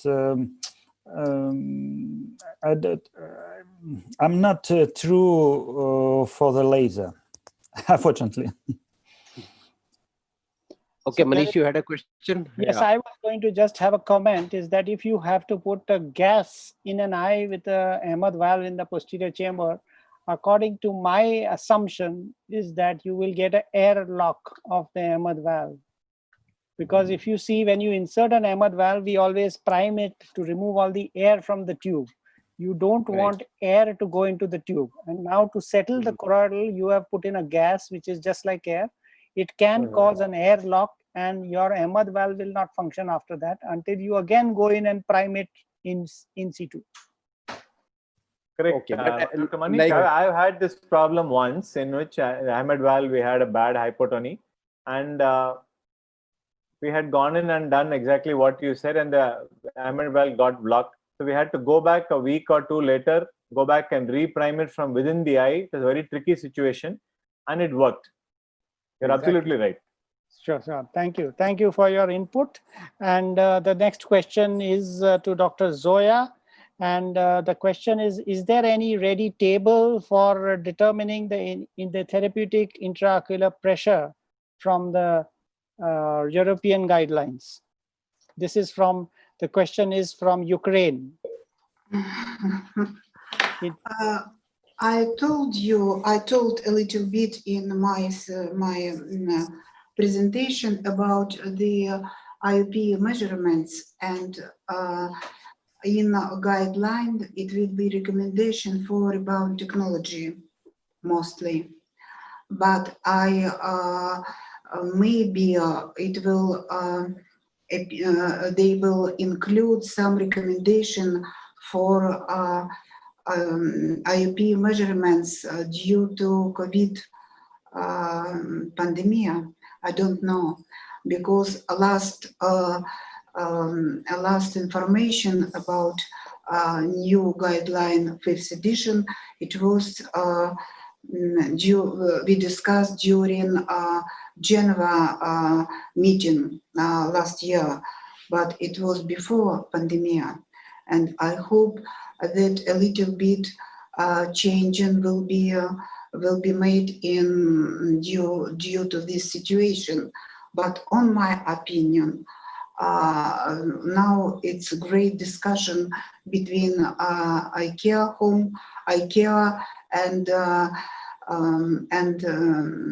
on contact pump tonometry, but mostly prefer that IKEA tonometry will be more safety for this situation.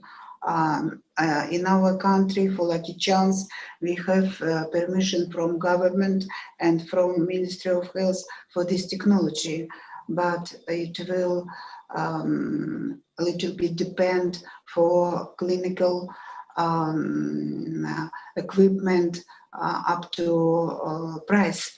We have a lot of clinic now obtained this equipment, and I see that this technology will be more safety and for future. Thank you, Dr. Zoya. And this is the question from Russia for Dr. Alexander Koryodorov. Thank you. That how do you use pachymetry in the practice, and how do you correct for the corneal thickness? Yeah, sure. We try the pachymetry in real clinical practice. This is one of standard of our treatment and diagnostics. It's not problem, of course. How do you correct for it? Do you set target pressures differently? We have no the correlation between the tonometry of Markov and pachymetry today. We are working at that time at this. This is a topic of one of my residents. This is his scientific work at that time, I think. But we know that we have a correlation between the Goldman tonometry and the pachymetry, of course. Okay, and I have a question to Zoya Fedorovna. Can I ask you? Yes, of course. Thank you. The question is, in the one hand, in the right hand, we have guidelines. The guidelines included the scheme and the algorithms. In the other hands, we have a personal medicine. What is the most important for doctors and, of course, of the patient? Algorithms or personal medicine? I think I started in my presentation with a slide and with position that the appearance Ukrainian version of guideline and like Russian too, it's very important for our for our doctors. It's one thing. And the second thing that EGS recommendation, they have character of recommendation, and it is very important, but they have very great base of knowledge in this one. And so in our country, we are waiting now for the last one of recommendation, 5th edition, and we use our own experience to compare the Ukrainian guidelines for doctors should like map for their work. It is very important because 4th edition like book, and in everyday work it's impossible to use them, and it is very important. But on my opinion, what is very important in guidelines, in these guidelines, it is like steps for practice, but a lot of very important to use personal situation and appreciation of this situation too. So this is a simple question. The 20 millimeters of mercury for the moderate glaucoma, is it fine or not? I think that in new edition it will be it will not be changed the normal level of IOP, but it will be it was very great discussion with according to the different level of norma for Great Britain patients, and so it will be gap a little bit in this normal position. And so on my opinion that it's very good that we did not pick up the norma of level of intraocular pressure, because for our patient it will be very dangerous, and for doctors to change. Thank you. Dr. Harsh, there is a question for you from Ukraine. Yeah. They want to know if you can put a posterior valve in a patient who has not had any trabeculectomy done before. First step is that you have to have a pseudophakia or a phakia, because if that is the situation, only then we can put a posterior valve. And if the anterior segment is not conducive to doing a trabeculectomy, yes, and you cannot do an anterior valve, in that situation you can go in straight and put a posterior valve. But the basic thing is that you should have a either a phakia or pseudophakia, because in phakic, if sometimes you have to do in phakic patients, then you will have to remove the lens. Thank you so much, Dr. Harsh. One more question from India for you is, can you give some idea about the washout phenomenon which is commonly observed after trabeculectomy in advanced glaucoma? Frankly speaking, and touch wood, I and most of my friends who are in senior positions and sitting here have not had a washout. But what can happen sometimes is that if you are operating on a one-eyed patient and he has already got low vision and very small fields, sometimes if hypotony occurs, then there could be a problem with macular edema and the vision may drop further. But it is imperative for all of us to get a clear consent that yes, this is a theoretical possibility that I am operating you and the vision may be lost. Maybe the chances we explain them is only 1%, but the chances theoretically exist, so we cannot deny it. Thank you, Dr. Harsh. And for Dr. Murli Ariga, there is a question for his personal choice. If you have, this is from India, if you have a patient who has open angles and he is already on maximal medical therapy, and you have a choice now. Would you prefer to do a SLT, or would you prefer to do a micropulse diode? See, basically, micropulse is a option for moderate to advanced glaucomas, not getting controlled in the usual way. So I would first prefer in the mild and moderate glaucomas to start medication the usual way. Consider SLT as an option for controlling intraocular pressure. I sometimes offer SLT as a primary treatment for mild to moderate glaucomas. So we know that the SLT will work like one drug and that low target pressures will not be achieved. You want a lower target pressure, you definitely have to consider other methods of treatment. Suppose patients have had, my choice of treatment using the micropulse would be for the bad advanced angle closure glaucomas where I don't want to operate.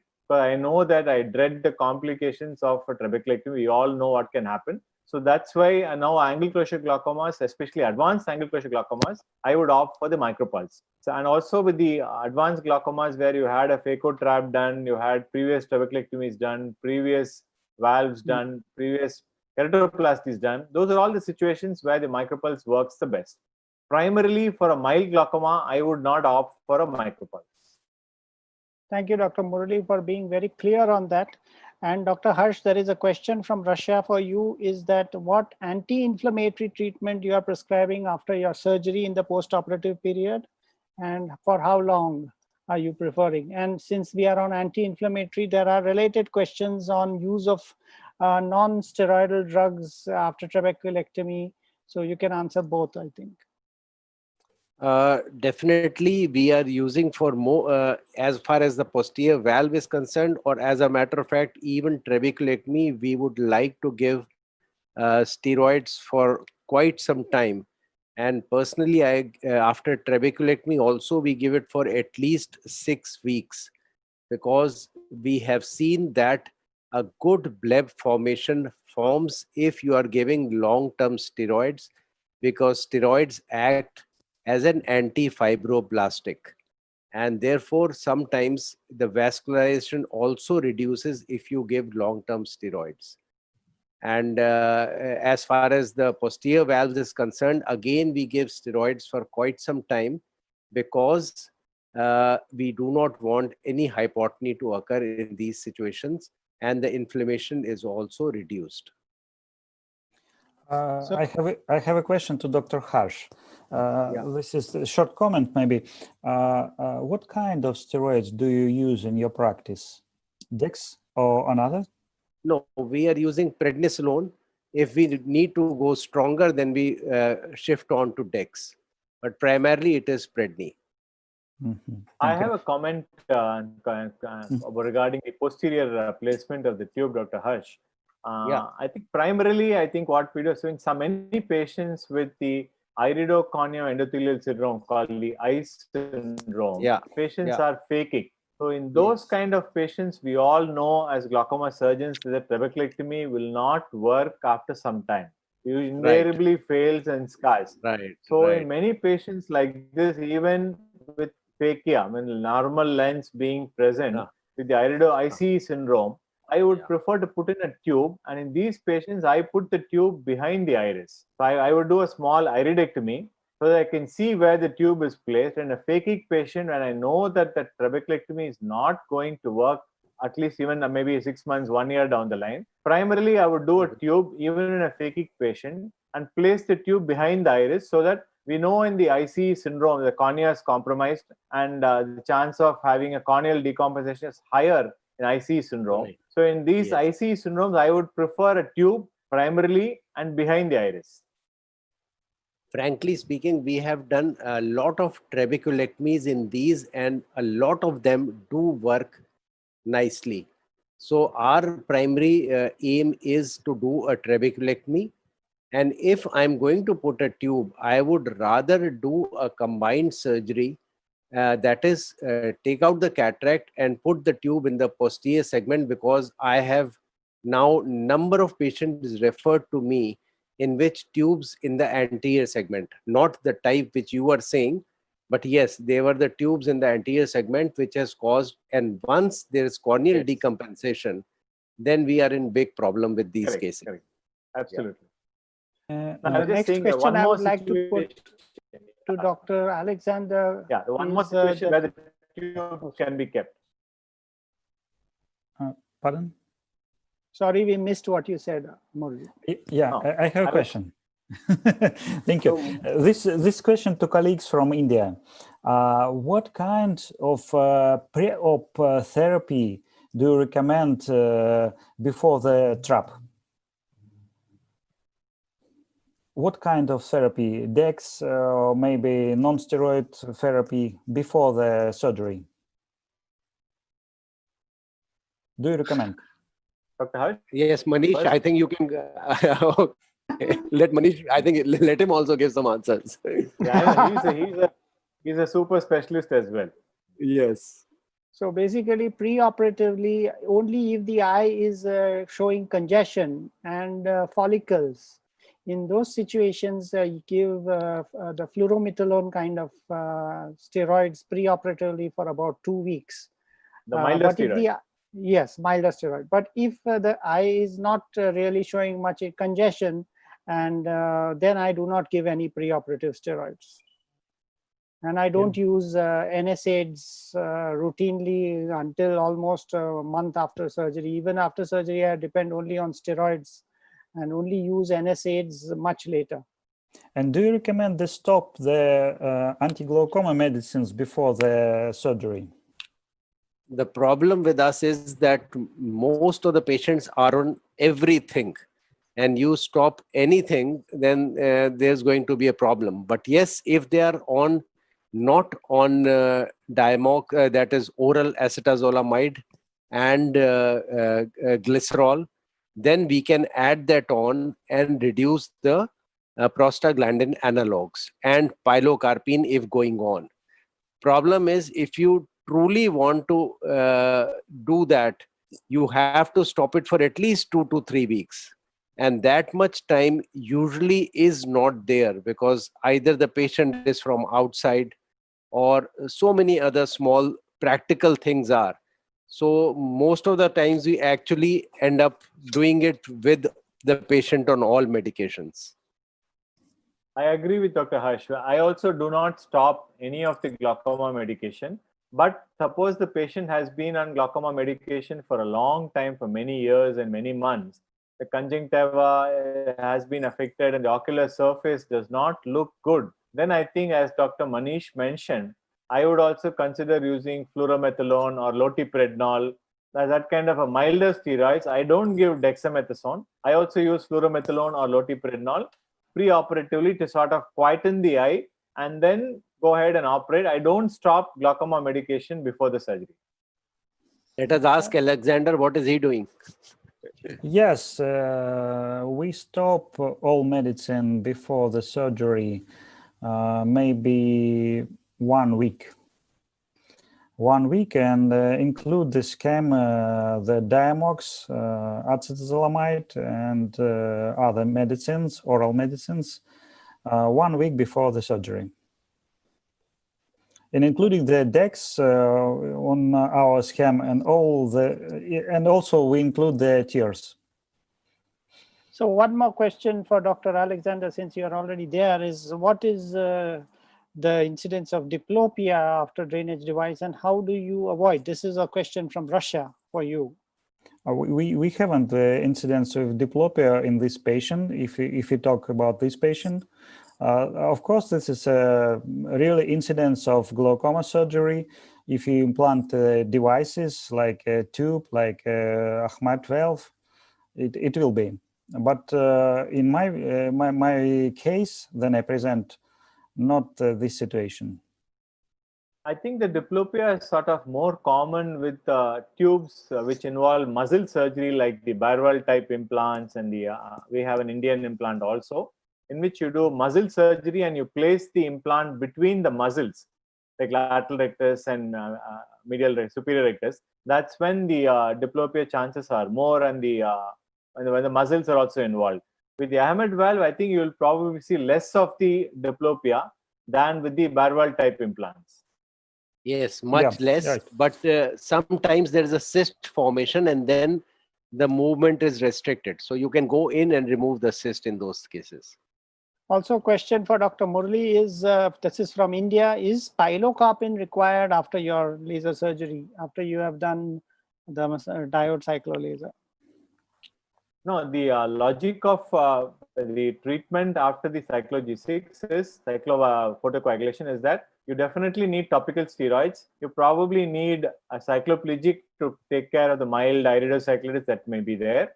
And what I usually do is I do not stop any of the glaucoma medication which the patient has already been using for at least a few days or about a week until I know the response to the pressure. Once the pressure starts coming down, I note the pressure is coming down to less than 10 or 12, I start scaling down the medication.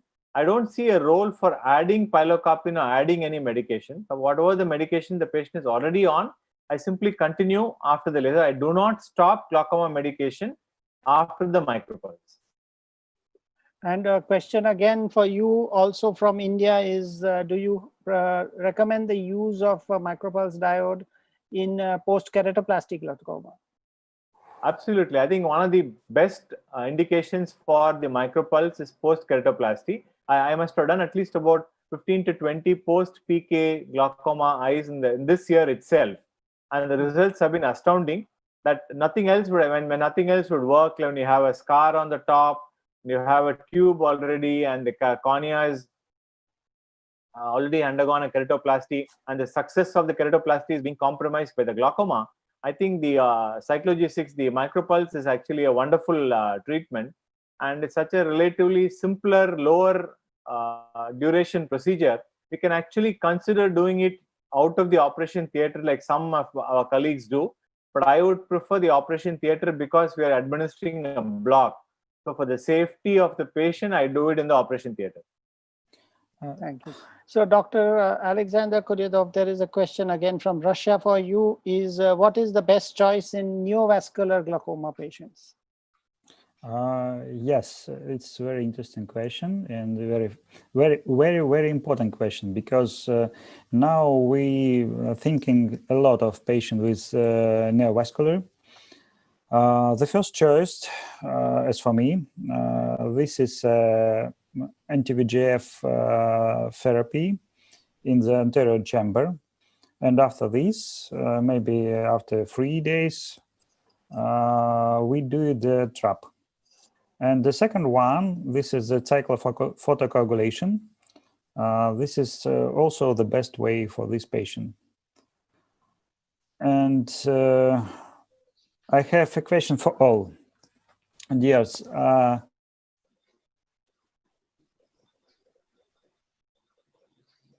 yes, Dr. Alexander. So I think there has been a loss of connection with Dr. Alexander. I would just like to add that in our experience for neovascular glaucoma, there are two parts of the treatment of neovascular glaucoma. First is to control the disease or the disease process, which is resulting in neovascularization. For that, probably a retinal photocoagulation is necessary. And the second part is to control the intraocular pressure. So we usually, I think, as Dr. Alexander pointed out, the first step, we do give anti-VEGF injection to temporarily take away the neovessels. And once that is done and cornea is clear, eye is quiet, then the retinal surgeon can go ahead and start the photocoagulation of the retina. In the meantime, if we get the eye pressure not getting under control after giving the anti-VEGF2 and the retinal laser is not being done because of the corneal edema, I would prefer to put Ahmed valve at that stage, because that is most effective in controlling the pressure and to get it stabilized fast so that the laser treatment is not delayed. The problem with doing trabeculectomy in such a stage is that since the retina is not yet treated, the neovascularization comes back very rapidly and results in scarring of the trabeculectomy. But if the situation is reversed, where after giving the anti-VEGF, you are able to control the pressure as well, and a good retinal laser has been done, then I think for controlling the pressure, a trabeculectomy can be done. So it all depends on how strong the neovascularization process is in making a choice between Ahmed valve and trabeculectomy. And of course, now, as Dr. Murli pointed out, maybe there is a role for diode laser micropulse treatment as well. So is Dr. Alexander back again? Yeah, I'm here. Okay, so I just took some time when you were not there to add some points. Do you want to still say something on neovascular, or should we go to the next question? I talk about neovascularization in glaucoma, and I say that we have a lot of patients at that time. This is a diabetic patient, of course. This is another type of patient, this occlusion patient with vein occlusion and others. And we start from the anti-VEGF therapy in the anterior chamber. And after 3 days of this, we do the trap. And the second one, as I say early, sorry, this is a cyclophotocoagulation. It's a very good type surgery for this type of patient, I think. So Dr. Harsh, there is another question from India, is that if you have a pediatric patient who has had anterior vitrectomy done and is a phakic, do you still think additional vitrectomy needs to be done before a posterior chamber implant of a Ahmed valve tube is put? Well, actually, if it has been done in your institution and you know the guy who has done it, because you don't want to put in the whole thing and then you realize that the thing is tube gets blocked. So actually, there's no harm going in again if you are not sure where the vitrectomy has been done. And if your retina surgeon sees and says that, yes, still the base is there and there's still a lot of vitreous left, I would say that let us make sure, because that's going to be a long time staying there. It'll be easy, it'll be preferable. Thank you. And a question for Dr. Murli Ariga from Russia again. Is it possible to repeat micropulse diode laser treatments? Yes, definitely. I have done it at least 2 times in many patients, and once it works well and it's effective, but slowly sometimes the pressure comes back in about a few months' time. You can't repeat. What I usually do is when I do the second time, I'm a little cautious and I don't do the entire superior and the inferior. I would probably do something like a limited diode. I would probably do only the inferior half and see the response rather than overdo it and end up with a hypotony. So my second treatment is usually limited to one hemicircle or one semicircle. I don't do 360 degrees. Dr. Ariga, I have a question to you. What is the best patient for you for your technology? I think I get the best, most gratifying results in post-keratoplastic glaucomas. Thank you. Post-PK glaucomas are really enjoy doing it because the results are so good. Nothing else works so well for them. Post-PK glaucomas are fantastic.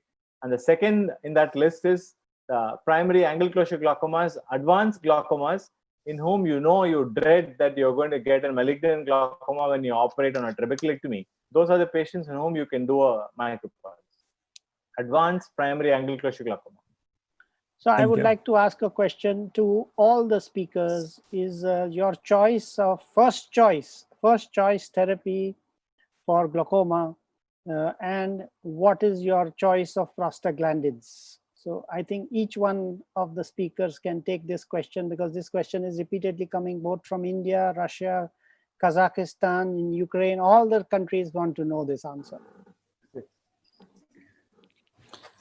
Who will be first? I'll go ahead. And if the patient, see, basically in my mind, travoprost and bimetoprost 0.01% are pretty much similar in pressure lowering. Latanoprost group of drugs and the new drugs which have come, the saflutan group, the tafluprost, will have slightly, maybe a millimeter, 1.5 millimeter less lowering. Now, but they are much more quieter to the eye. So if the patient is owning a dacha, that means he is an extremely elite patient. I would rather put him on latanoprost or these group of drugs.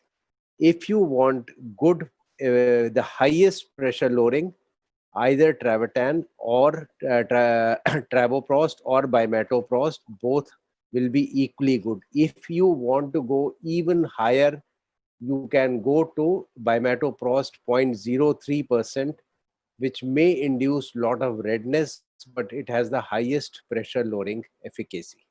But again, many times it depends upon what drug is available in that local area. Dr. Alexander? Yes, the best medicine is that you have. And my second opinion is a prostaglandin, of course, but from prostaglandin, bimatoprost, tafluprost, travoprost, and latanoprost. This is my opinion. So Dr. Zoya, your choice. First, what is your first choice? Yes. Of course, first choice prostaglandin, and I desire, of course, preservative-free. But it's tafluprost, monoprost. It's possible at bimatoprost too. But of course, it depends on price and the desire of the patients, and after that we will think of about the efficacy. And one question for all speakers: what about Ahmed glaucoma? Well, in neovascular glaucoma, more discussion about anti-VEGF, but it's very effective too. What do you think? What's your choice? What's your experience about Ahmed glaucoma? We don't apply it in this situation. Why? But it's very effective. They prefer the cyclophotocoagulation. I think it's most effective. But I think it's your choice, yes? Absolutely. Really? Mm-hmm. So I think we are coming to the end of the time allotted to us, and we have the last one or two questions left. So to Dr. Kuryadov, there is a question about the normotensive glaucoma from Russia. They would like to know what is the criteria, because they find it difficult to make the diagnosis. Yes, it's absolutely clear question. We call it low tension glaucoma. It's a recommend of World Health Organization and IDC. And the most important criteria is IOP level. More than 21 millimeter degree is high tension glaucoma, and low is a low tension. Do you do a 24-hour test of IOP before you classify as normal tension? No, I'm not sure, because it's very difficult for patient, because we tried intraocular pressure in the office hours, first of all. And this patient that entered in my clinic, of course, we tried the IOP level around the day, yes. And what about, do you use any criteria where you give the water drinking test to see if the IOP is spiking, as there are some studies which have shown that? I think that a lot of another methods now around the clinics, first of all, the OCT, the HRT, the perimetry, a lot of type of tonometry. We do not the water digging test today. We have a lot of information about these methods, because most of Russian glaucomatologists do it many years ago, but now they're thinking that it's not important. Okay, so I think we have come to the end of the sessions, and thank you very much for very active participation from the participants from all the countries in both India and from Kazakhstan, Uzbekistan, Russia, Ukraine, and Kyrgyzstan. And thank you, a big thank you to the team of Centis Pharma and Mr. Deepak Bairi for organizing such a fantastic session. Thank you. Thank you, Manish, like our moderator. Thank you very much. Very good. Thank you, everybody. It's been an amazing program, and I think we really Yes. enjoyed it. We will back later. Yeah, We will do more.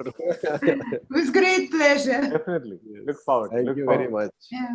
I would just like to say a few words of thanks to all the speakers, to Dr. Manish Shah, is a very wonderful moderator, and all the speakers for sharing their thoughts and ideas and experiences with us. We have a few thousand people on the show, on the webinar, and Great. we've been receiving feedback from everybody, and many doctors who are in their clinics at this time have told us, written back to us, that they would like to see the recording whenever they're free in the evening. And everybody's really enjoyed and thankful for all the answers that have been given to their questions, because there were many questions from different countries, and everybody's very happy. So, so this is fantastic. We will do more such programs, and thank you once again. And thank you for our back office team, which really made sure that the whole program was beamed very successfully. So thank you for our administrative and organizational team. And great to see everybody. And most important, thank you to all those who participated and who are watching and asking questions. Thank you, and good evening to everybody. Thank you.